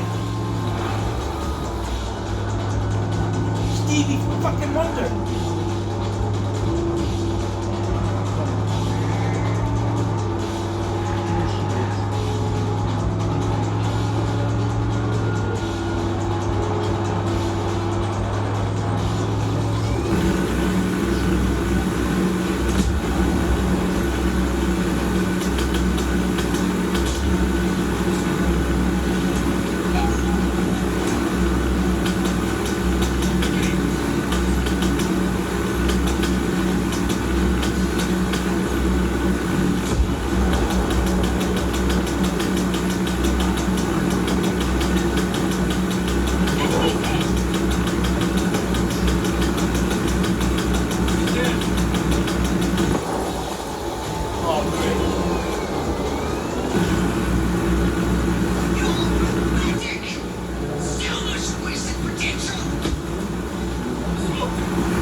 Connections and friendships with the QSG and the local businessman named Kevin Taylor. As far as I'm concerned, Stalker never ever gave any information to us, and we never gave any information to him. And it's a liberty what happens to him. Can you explain who Kevin Taylor is? Because you just said Yeah, Kevin Taylor was a local guy that had a car business as well. Oh my god, no bullets! Jesus! Then he went in the car what the business. fuck?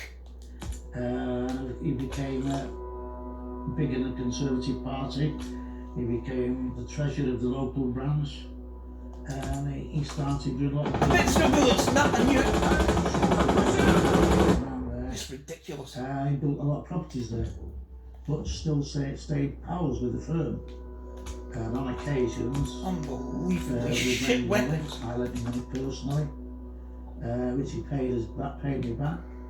And then of course, Stalker was his pal. He told us that.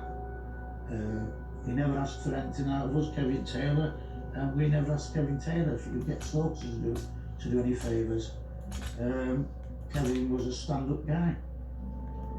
But anyway, they ruined him, the police, when they went into his bank and told him that he was oh, I just give up with this. Enemies hit! I just give up with this. And then he got awarded 2 or 3 million quid when he won his case against the police. Unfortunately, he didn't live to enjoy it. Actually got built to that a couple of years after that.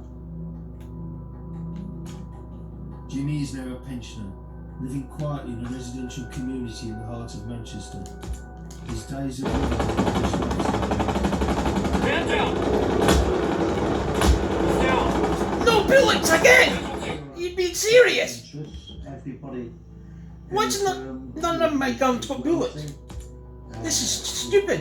The aggravation really anymore.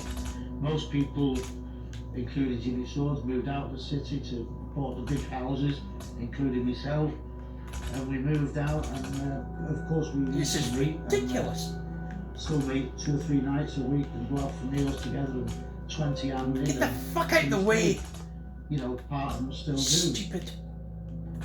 And no regrets. No regrets whatsoever.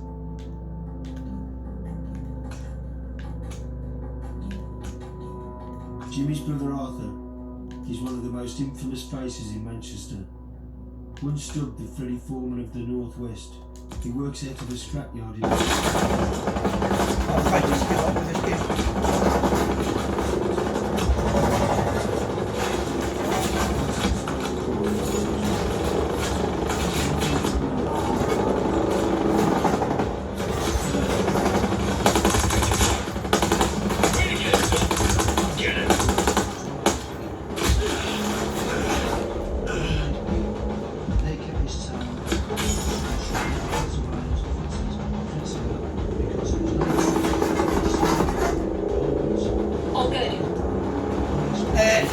all good?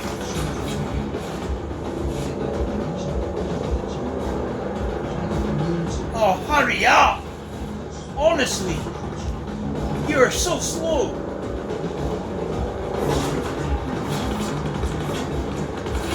Oh, yeah, use anger. That's brilliant. Oh my god. Give me strength, please.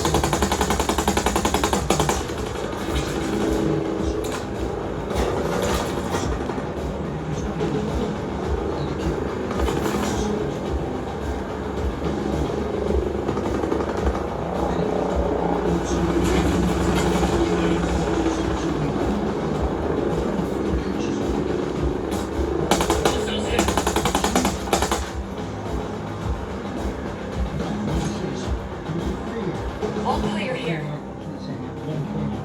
Yeah, it's not all clear.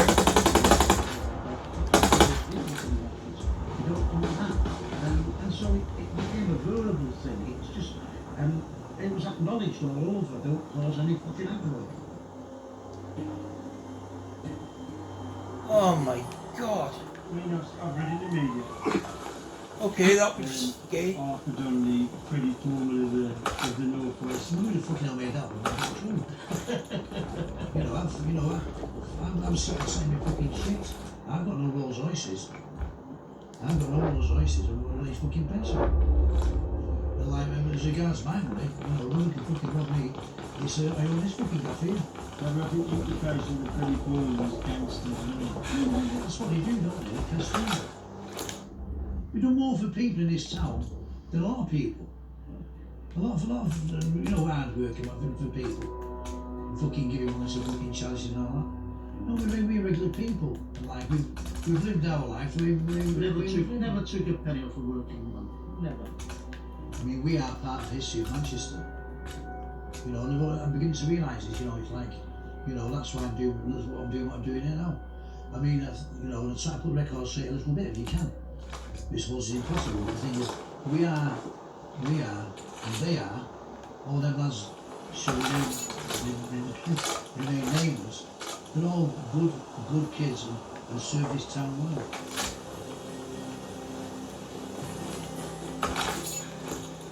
5 figures revealed that in 1994, 99 armed robberies have been carried out in Manchester. 12 months later, that figure has risen to 139. A new generation of bullies have taken over with the QSG at left. What do you want? Yeah. Whoa. One of them was a young lad from Salford called Paul Massey. He was born in the 60s. How Salford changed. I can't believe she's gone. Oh, don't tell me you're gonna miss her. No. I don't think I will. You can tell Jace. The back door to that program is gonna stay open. You guys gonna be alright? I hope so. We were in contact with the R&D center in Whalers Bay. They were able to help us out, at least at first. So, we'll head there. But, there's a soldier. Rosebud? I've had the pleasure. There were rumors that Herzog would let Rosebud hunt down escaped prisoners. It wasn't official, but they do it. She has every reason to come after us now. I'll keep an eye out for info on Rosebud. For now, you guys do what you can. Stay healthy. Yeah. I'm gonna make sure we got everyone out. Then we'll be on our way. Good luck out there. So, when we first sent away? I was first sent to preschool when I was about 12 years old. So, 72. And what was that like? Well, just because he was pretty violent towards you, the staff in the preschools in them days, and plus you have to fight in them days to look after yourself. There was no human rights laws in them or anyone protecting you. You have to protect yourself. So do you think approved school was a mistake? Yeah, I think what we should have really done is try the method of rehabilitating me or prevention. I was never given any of that. I was just heavy-handed by the police because even as a young kid, the police would beat you up. If you did, your father would beat you up for getting in trouble as well. Then you go to the preschool and getting beat up in there of the staff who running the place. So you come on to and it's social and the government and the police and everything, because everyone's attacking you on each angle.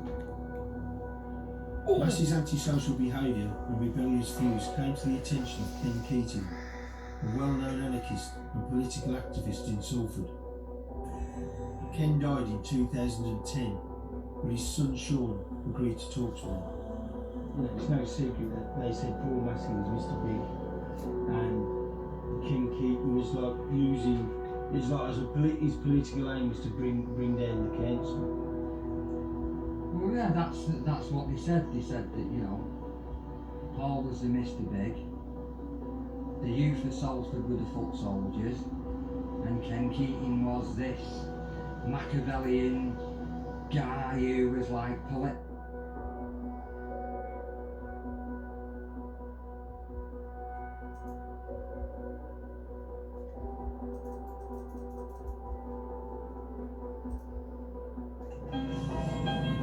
They were described as psychopaths.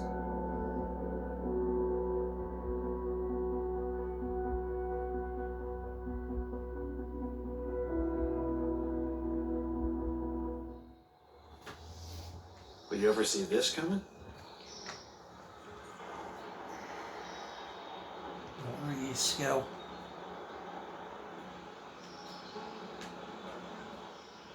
Jesus, where the hell is he? You fighting a good fight out there, buddy?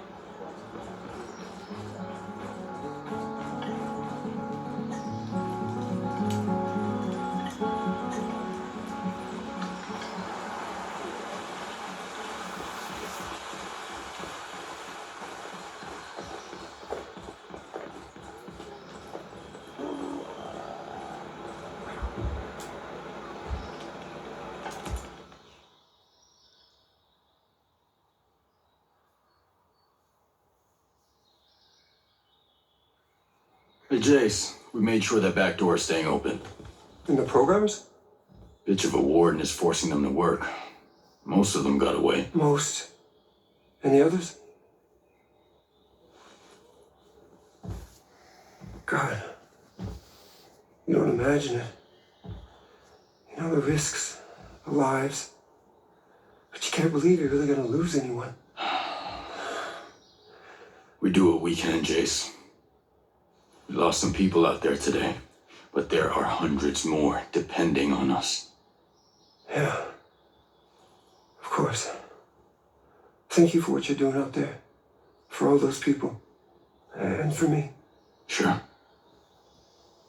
I'm gonna get back to it now.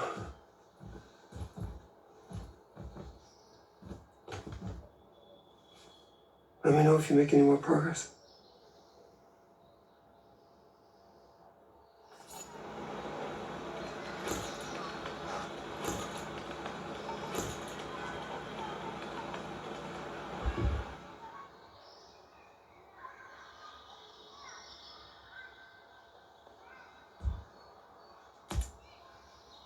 Genius. What's this thing keeping people in Aroa? The drone perimeter. We're calling it Operation Citadel. I think Walker came up with the name. Any weak spots? The perimeter is made up of different interlocking sectors, and each sector has its own drone swarm. Each swarm is managed by an AI that runs through a local relay terminal. I could see that system working for surveillance, but it took out my chopper without firing a shot. The swarms, they're made up of dozens of miniature drones that act in unison, like a flock. You made an artificial bird strike. No. We made artificial birds to do the job of bees. Pollination. It's Stone and Walker who militarized our swarms to create a deadly shield perimeter. Who thinks like that? People after power. Scaltech needs to start thinking more like its clients. How well did you know Walker? Well, we fixed things together. He was a military advisor brought in after the Scaltech bombing. We were still in mourning for the friends we lost, and then this hero shows up. He was magnetic, charismatic, you know? Like a TV star or something. Yeah. That guy could charm the fleas off a dog. Kind of changed after he left the unit. He never spoke about it. Well, it's top secret. Let's just say it wasn't pretty. This guy, Trey Stone, doesn't make things easy. He always seemed kind of ambitious. He and Walker always had some friction. Walker mentioned Stone before, but never in a friendly way. I take it he isn't very likable. He's a creep. But I've had to work with all kinds of people before. Sometimes you tolerate jerks just because they get the job done. Did he get the job done? I don't actually know. He kind of insulated himself. As a subcontractor, I couldn't supervise him the way I did other people. I had to trust Walker when he said things were going well. Fox called you his best friend. Yeah, I never thought about it, but I guess he's mine too. Times like this, you can count your real friends on one hand. You known him a while? Your buddy from college or something? No. A few years ago, I hired him as a consultant. He was working on the problem P versus NP. That literally means nothing to me. It's a math problem. One of the math problems. But Fox was just so enthusiastic about everything, I widened the scope of his role. He was involved in every non-military project Skeltec had. He's a good guy to have around. Absolutely. Hey, did Fox tell you who his inside source might be? Now, I don't want to press him. I'm not even 100% that he has one. But if that source gets into trouble, he could need someone to help out. He hasn't told me, and I doubt he would respond well to a man with a gun asking him the question. Hey, you don't have to tell me, just as long as you know. I don't know. And it's not like him to be quiet about anything. I mean, the things that guy told me about his ex-wife, it was like listening to a guy describe a squid eating a chocolate birthday cake. Nobody needs to hear that. But if he is keeping it a secret, it must be pretty big. Must be. Hey, genius. I always thought you were more of a pacifist. Gotta say, though, it's a damn shame you had to start making lethal drones. I was naive, I guess. I was hoping for the best out of people, you know? The bomb goes off and I meet the wrong person at the worst time. I bought their logic that what peace carry a big stick line of reasoning. Stone even said, doesn't God have his avenging angels guarding the gates of paradise? I never felt right here. We're building heaven on earth. We're not God. Is that why you kept it secret? Project Omega? Because, you know, some people might look at it as a PR shield, keeping the image of a pacifist while making money on weapons. PR is important, but you don't wear a seatbelt because you're planning to get into a car crash, right? You have to be cautious. Right. Hey, I've been hearing about that World 2.0 stuff. And maybe the world needs a software patch. But a utopia? Really? People out there in the rest of the world, they think the Earth's dying. They have this belief in scarcity. They think that we'll run out of energy, out of space, or out of water, or anything. And that makes every day a crisis. And World 2.0 would fix that crisis? It was more about fixing that mentality. I wanted to show the rest of the world that with innovation, with creativity, and with a little courage, it's easy to see the universe as abundant. And how about now? It's still an abundant universe. That hasn't changed. Just, I thought I could keep out jealous people. The cowards. No getting away from them. No. I'm probably not as brave as I wanted to be either. Stay out of trouble.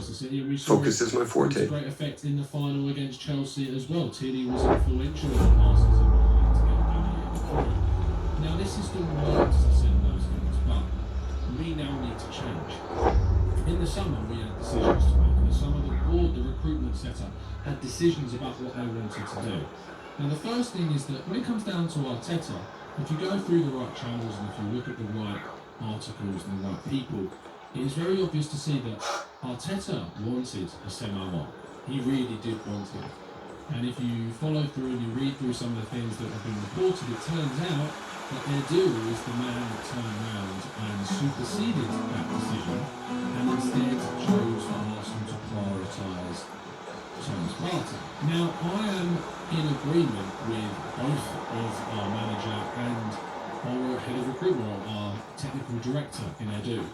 We needed to sign both of Houssem Aouar and Thomas Partey. We needed to sign both of them. But this video is surrounding the reasons why it was important for Edu to make the decision that he did and for Thomas Partey to be the guy to come in. So, first of all, let's look at the Frenchman and see what could have happened if the Frenchman was to come in. Now, if he was to come in, we wanted to play with a midfield three, okay? We wanted to play with a number 10 of sorts.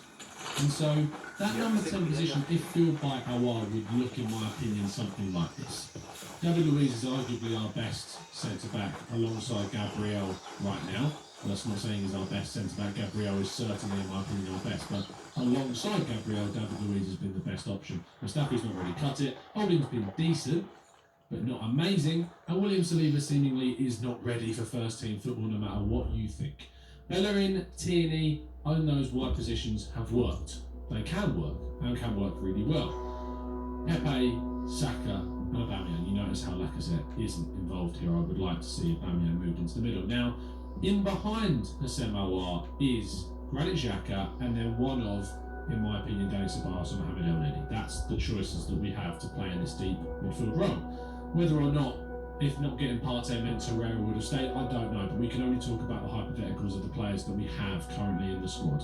So if, hypothetically, ironically, we got Houssem Aouar, it meant that either one of Xhaka, Ceballos, or El-Neni was playing behind. Now this would create a more creative setup. Aouar would be able to find those passes in behind. He would be able to be that creative spark, feeding Aubameyang in the wide areas, for sure. However, if you remember back, Arsenal have used this. Arsenal have number 10, who's a creative player, is someone that can find passes in behind, create chances. And whilst we did, under Ozil in kind of his better period at the club, create plenty of chances, Arsenal still continued to decline. Arsenal still continued to play in a system with defensive midfielders that were not good enough to cover a weak back four. Now, in my opinion, even with the addition of Gabriel, with not having a good enough right centre-back, Granit Xhaka, Ceballos or El-Neni, whatever combination of the pair that you pick, in my opinion, their quality is not good enough still to be able to cover a back four. Then we actually get on to the comments about Aouar. Now, I went to Jeremy Smith, our good friend, to get a comment from him on Houssem Aouar. So let's read through that now. For me, he is best as a number 8, controlling stuff in the midfield, finding pockets of space and using his quick feet to keep things moving. But in terms of creativity, I don't really see him as a number 10. And while his assist stats aren't bad, I think he's more of a penultimate pass kind of player. Something that ironically Mr. Ozil has been touted with many, many times. Playing the pass before the final pass being the assist. All this again leads to the fact that while everything around him is ticking along well, he is at his best and most comfortable, but when the others are off their best, I don't think he does enough, at least not yet, to raise his game and raise the game of top players should. Instead he shrinks away.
He's actually talking about Awar and how he deals with a team that isn't performing well. And Jeremy goes on there to talk about how when Leon plays badly, he's not the type of player to step up. In fact, he's the type of player that looks away and becomes simply diminished.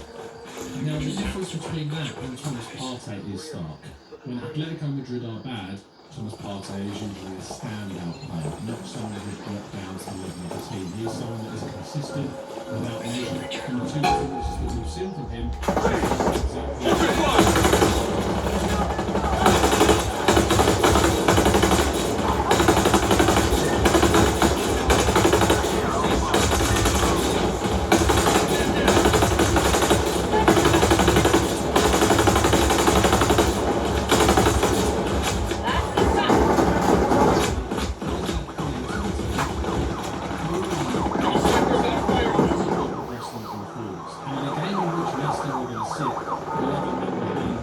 We got a man hit!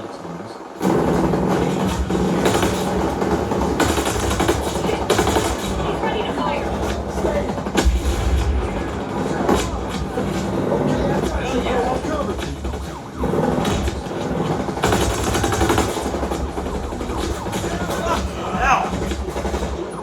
Oh god, look at it. Oh, this guy.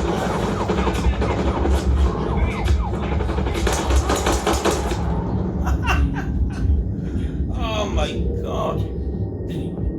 Building on from what Jeremy says there, also that you have to consider is that were we to play with this system of the 4-2-3-1 with our at 10, which Jeremy believes he is not best suited to be playing at, he believes it best to be. It's sometime today, please. Midfield flat 3, ironically, with the likes of Kakare and Kamarash and Leo. And actually, from speaking to Jeremy, he talks about how Kakare is someone that you can depend upon, to be that more consistent figure. The problem I have most with this is that if we was to sign our Jesus, finally! it still leaves the problem of having two deeper midfielders that are forwards. Two deeper midfielders that are not. Oh my god, what is this going on?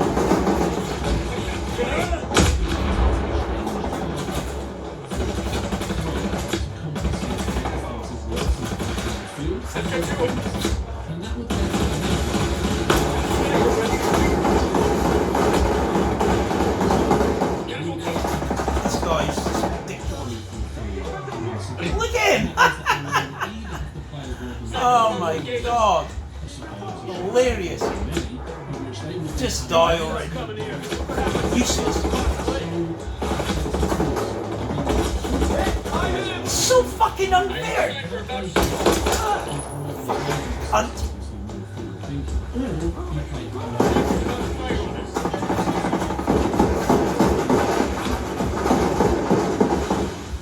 So for me, we Got have one. to buy Partey first. Partey has to come in to enable us to go Just to the unbelievable. next step, being that creative player. Build the base with Partey, into a back four with number 10. That's what I'm talking about. Then bring in a creative force. Now, if we then look at a 4-2-3-1 Target hit. Partey, this is how I feel was one of the options that we have to set up the players available to us. Partey and Xhaka playing in I'm good. not with Xhaka dropping into the centre back, playing next to Partey. The number 10 role is a little What are bit we doing here? There's many options that you could go for. At the moment, I think Saka has to be that player. For me, Saka is our most creative player in the team and can play centrally and has done. Then on the left-hand side, I've put Willian. That is the biggest stop with this contribution shit, point of this okay? team. Oh, For me, I'd shut up. rather Willian wasn't anywhere near sort of being a starting figure in this team, week in, week out, our best team. I'd rather it was Saka on that left-hand side. I'd rather Leave me we alone. have signed someone What to do you go want? in that number 10 slot. Not you. Alongside Partey and Xhaka. We did that. And so at the moment, until at least January, I would like it to be Saka. Now, fingers crossed, in the Europa League we can see some experimentation with some other players playing a 10. I would like to see Emil Smith-Rowe come in. I would like to see him given time in the Europa League.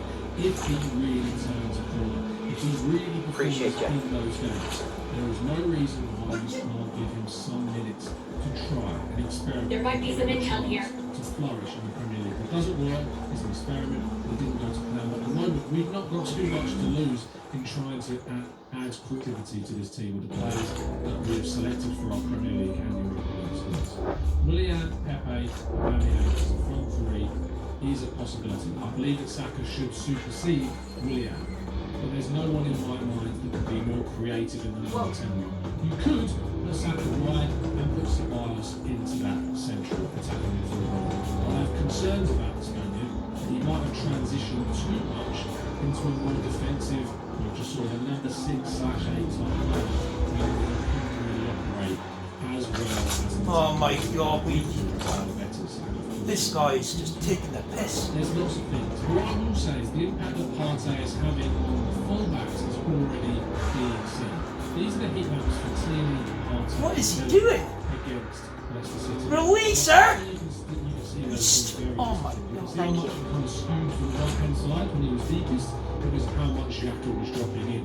So he had to skew it. God. But beyond just past the centre circle, he doesn't really venture too much into the opposition's half. Actually playing quite a disciplined role similar Hey, to... can't you see I'm busy? And obviously this was against the Leicester side. They sat back and defended most of the game with only Everton and Clancy.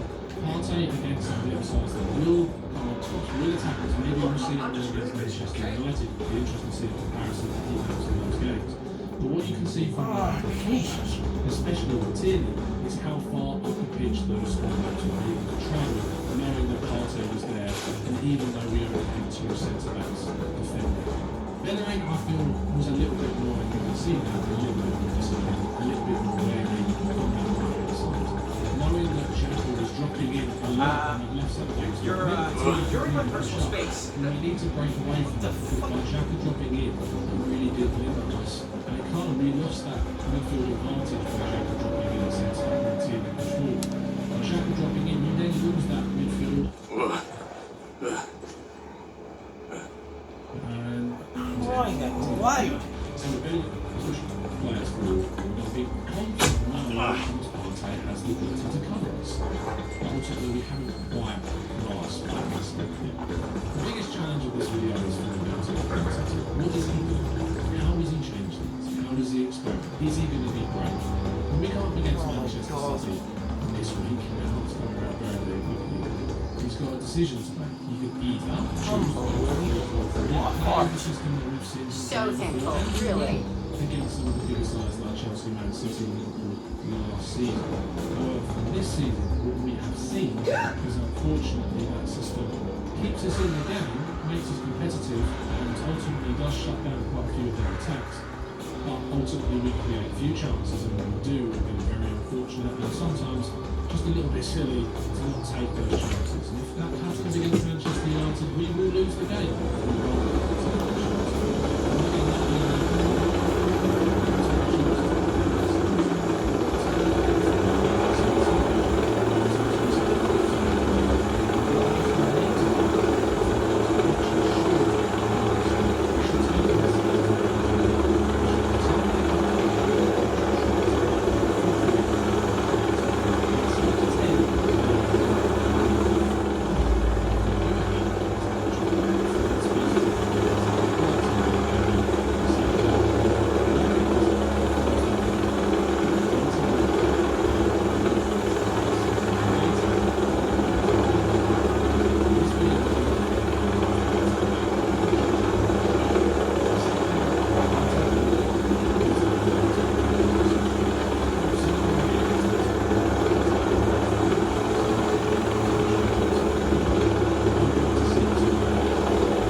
assists, set pieces, and also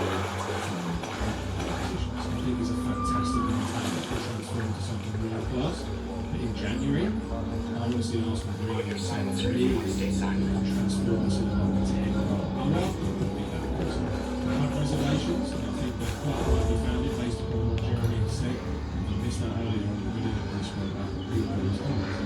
But ultimately, Arsenal made the right choice by bringing in a quality base. There's an associated article with this. If you'd like to read it, click the link in the description and take you to He's explaining this in a little bit more detail than I have already. But I really appreciate the time that you've taken to watch the video. I hope that's given you a little bit more insight.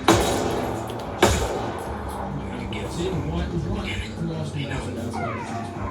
There will be a podcast later on this evening where we're going to break down the list of the game, detail, league, draw, and hopefully all the rest of it. Keep an eye out for a lot more in detail. I'm sure that it is going to come. Please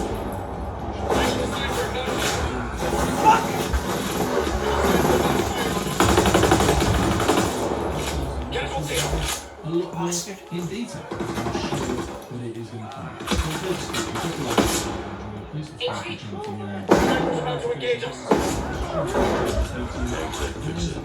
more. A sniper's gonna shoot.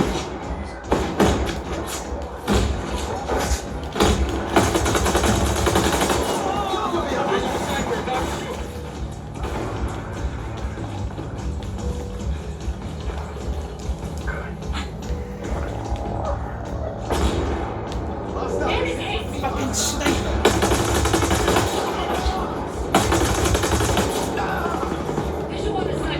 Fuck off! They are helicopter again! Jesus Christ! Sniper, he's ready to fire!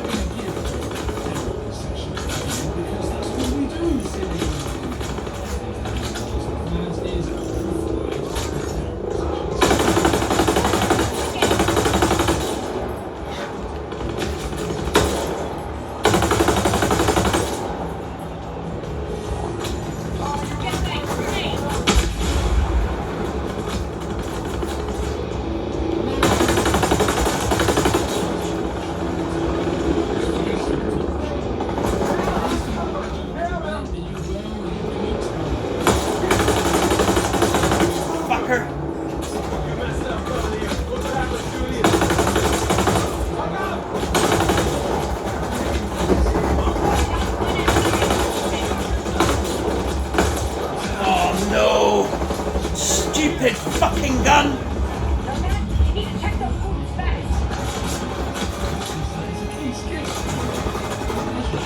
Oh my god, look how long it takes to reload, it's just ridiculous.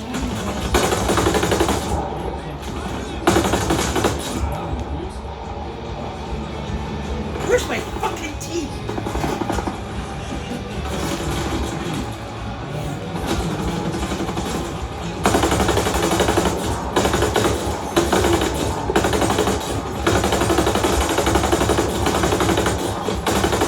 Gun is absolute dog shit.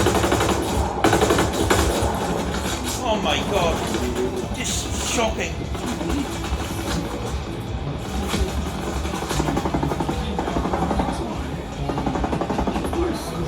Incoming sniper fire! Give it to him! Run!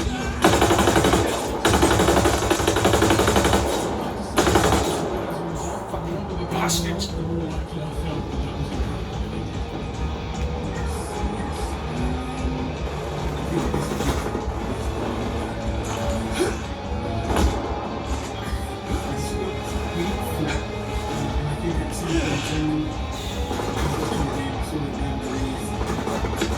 What are you doing?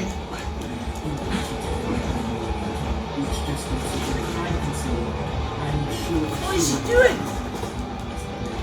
Hello? Move! What the fuck?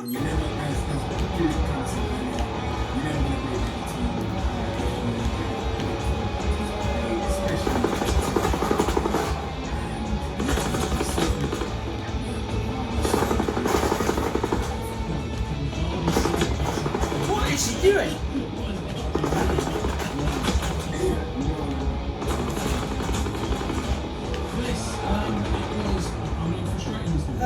Okay. This is bad. This is totally crashed. Oh my god. Chris, for you, what the most tell me what the most disappointing thing was about the game. I think it was the lack of creativity for me, and I think that's a common theme for everyone. The first half.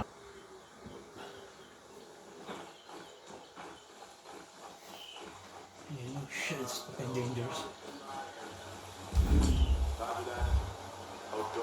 Regroup on me. Okay, I'll move to you.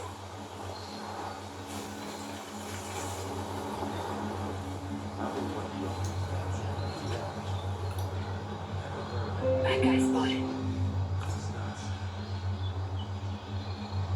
I saw a bus full of Syrian civilians get hit with a J-down by mistake once. It was rough. Some people got mad. Just gotta stay focused on the mission. That's all. Now you're just showing off. Terrible shot of it.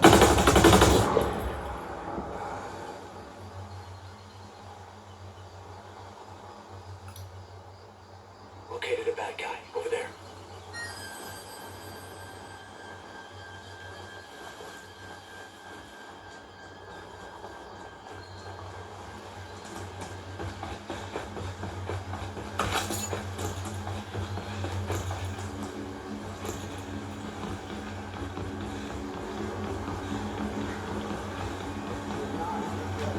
I'll bet there's no intel here.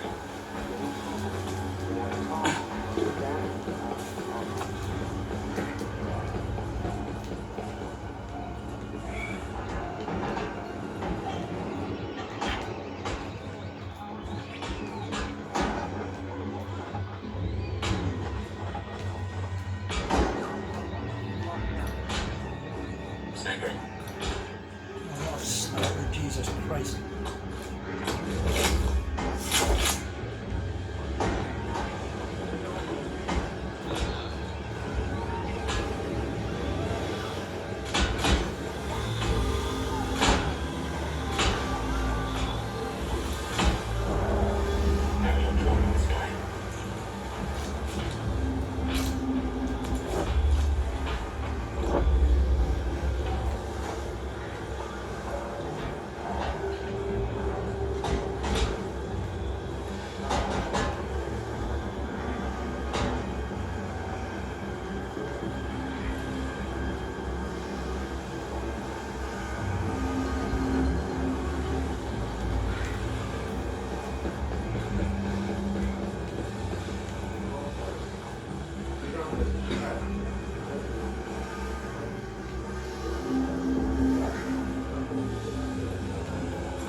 Shots fired!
sake, what are you doing? Light him up. Roger. Going loud.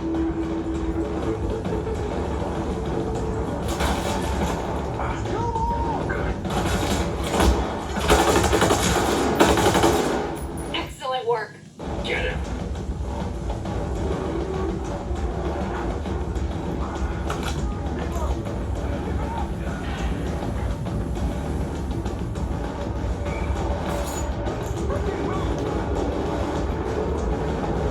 Got one.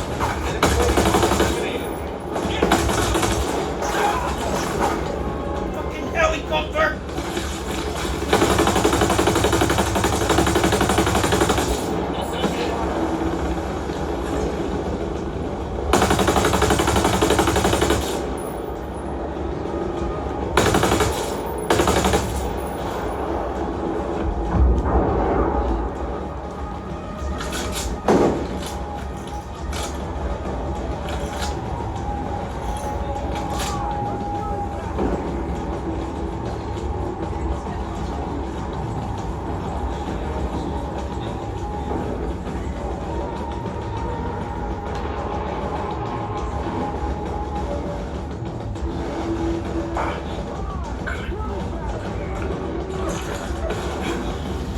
Right, arsewipe.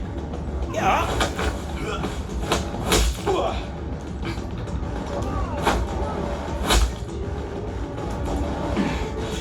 Listen close, because my voice might be the last you ever hear.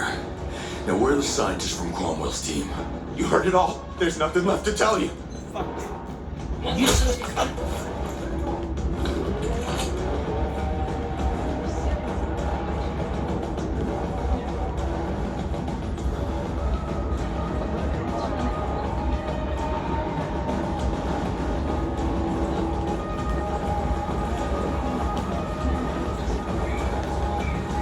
Come on, let's kill these bastards. Yeah, come on.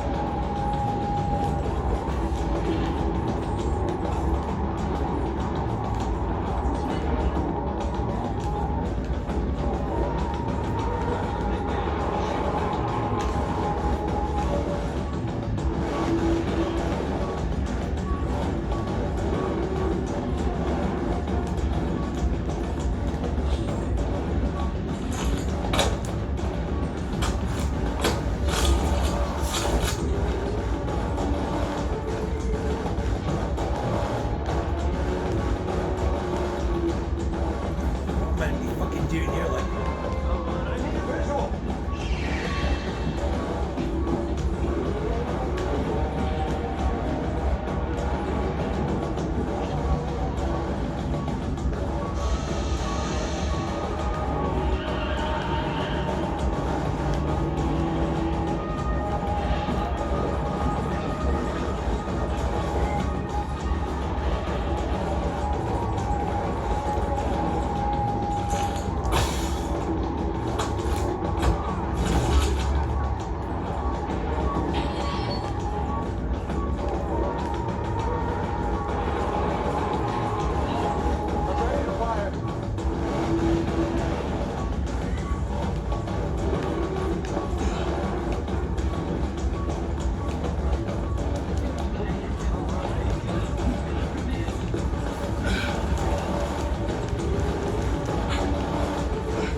Oh my god.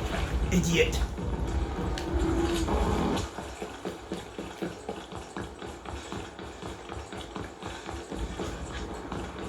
Damn it, too late. What a waste.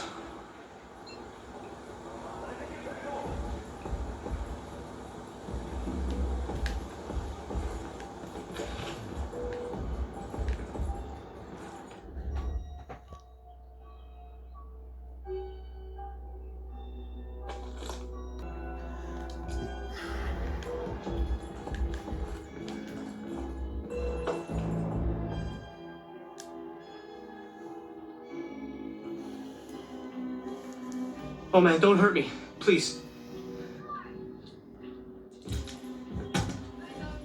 Why shouldn't I? Well, we're stuck here too. Look, Blake's got his personal security around. One guy left his post to see some girl.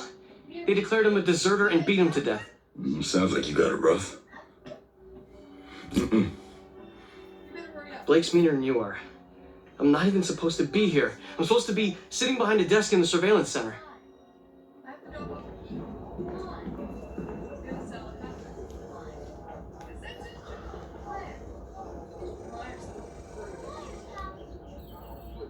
What rat bastard has the gall to step foot in my AO? We believe it's an operator from the chopper crash. We thought the wolves had terminated all of them. Yes, I am. But then the drones over here started taking small arms fire. Yes, sir. Christ. Last thing I need are those cowboys stomping around in the mud over here. You pull up the feed from the drone in Sector 2. Yeah, there. Zoom in. That animal, sir? That you nitwit, you soft-headed child, is a human animal. He's on the move, sir. Well, why don't you follow him, huh? Follow him! Where the hell is he? We lost him over the ridge. You mean you lost him? Bet your whore of a mother curses the day that condom broke, huh? Sir? Keep looking. Damn it. Keep looking. Yes, sir.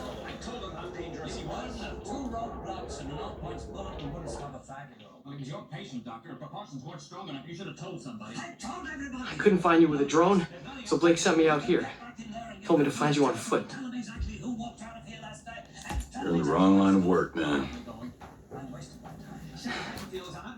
You're telling me. Oh, man. Just make it quick.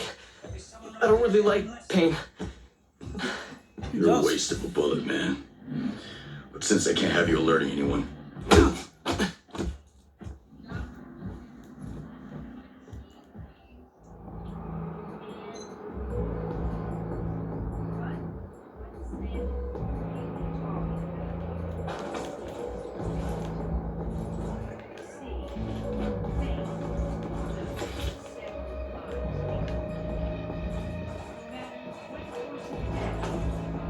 won't find any other survivors.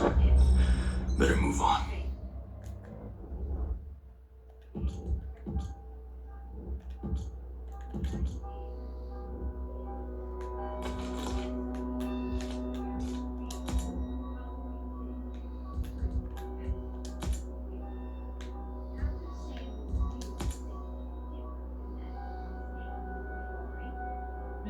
Answer the question.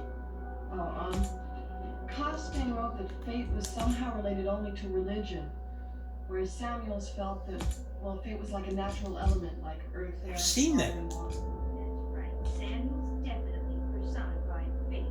In Samuel's writing, fate was moving about. Instead,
Jesus Christ, no man.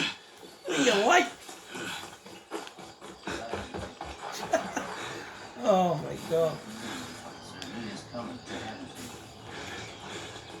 Because I know him. I'm his doctor. You must be ready for it. If you don't, take him.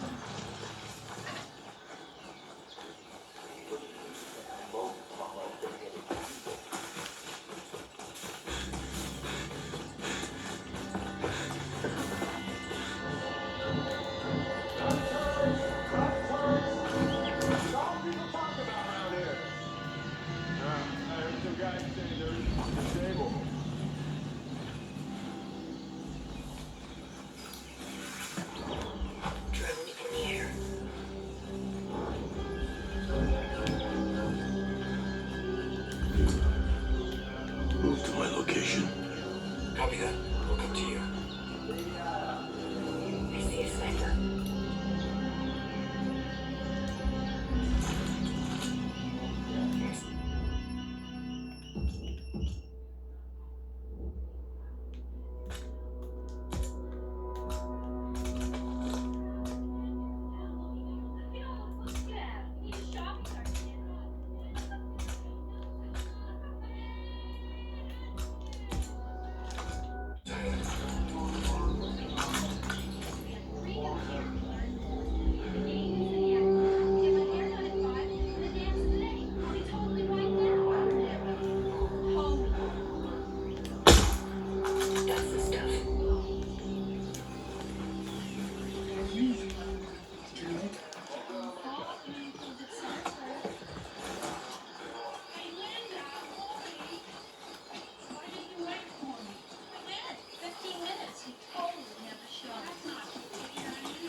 You know, Annie, someday you're going to do trouble.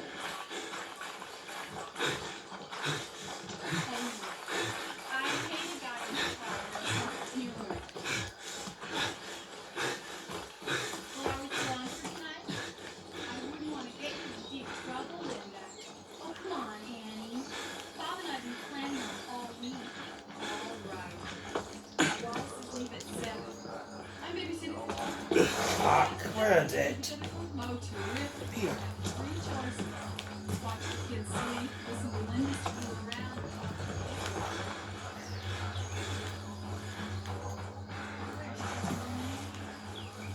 Oh my God.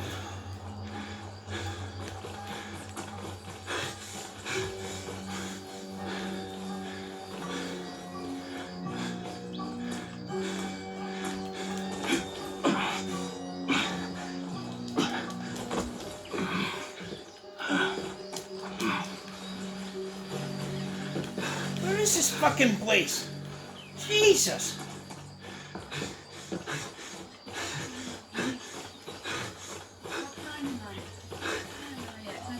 Your guy's knackered.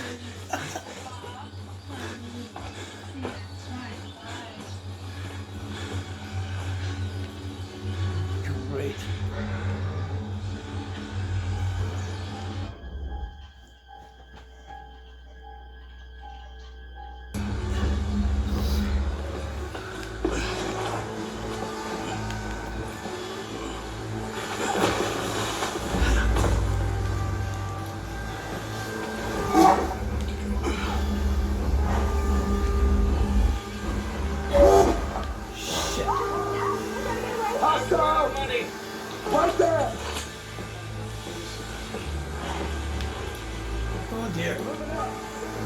million of them. HVT's trying to escape.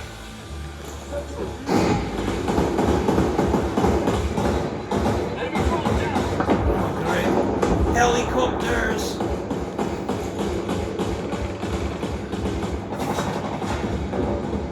Target hit. Where's my fucking team? I hit one. Hit him! Hit him! Rock and roll.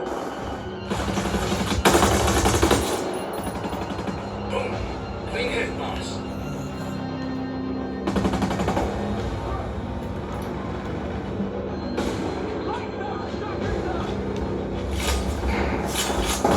He's dead.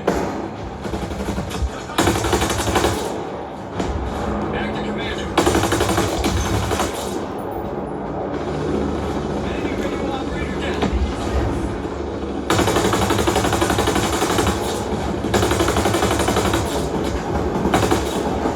Fucker. Blasted him. Smoked him.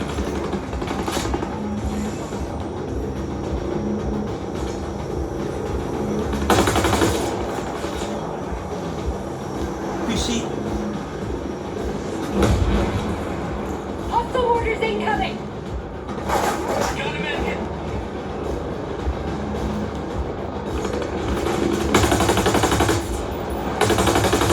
He fell down.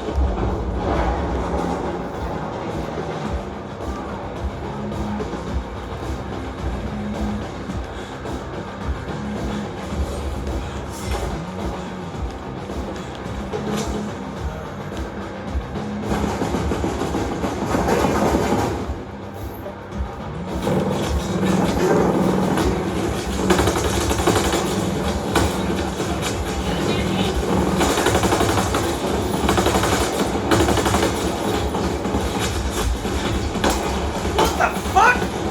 Oh my god, why'd he almost take us?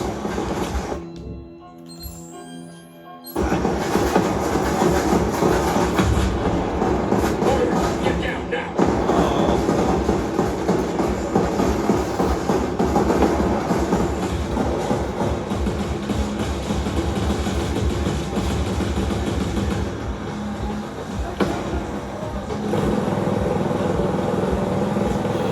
Get him.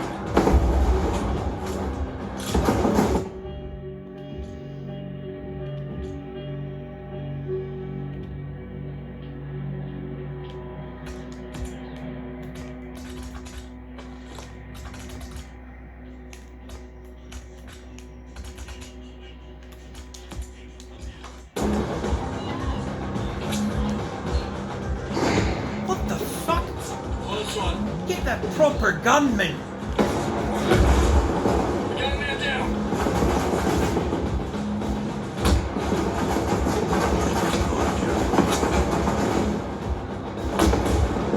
Man down. Glad you're here, boss.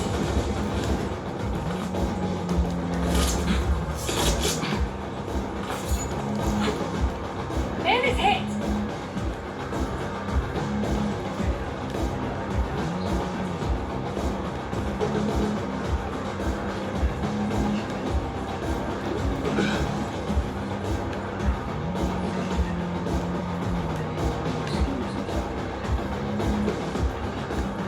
Kill them all here. En route to you. What am I fucking leaving for here? He kissed his wife and his 2 children goodbye. And then he was here. Huh? Oh, yeah, my. He's a young boy. What are they doing? Goddamn kids. They do anything to help. Respect. 18, 19.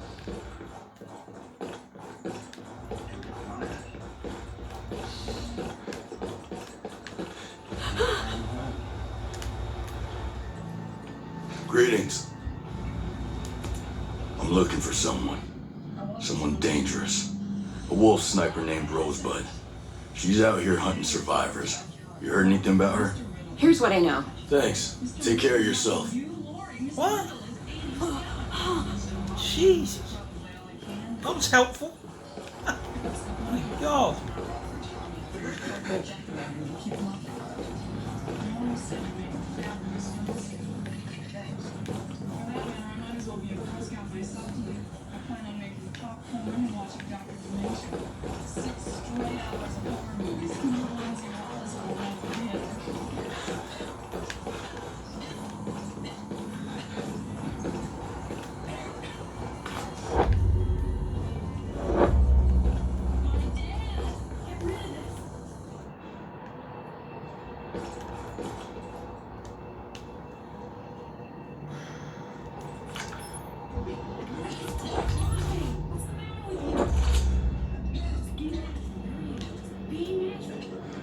Praise God.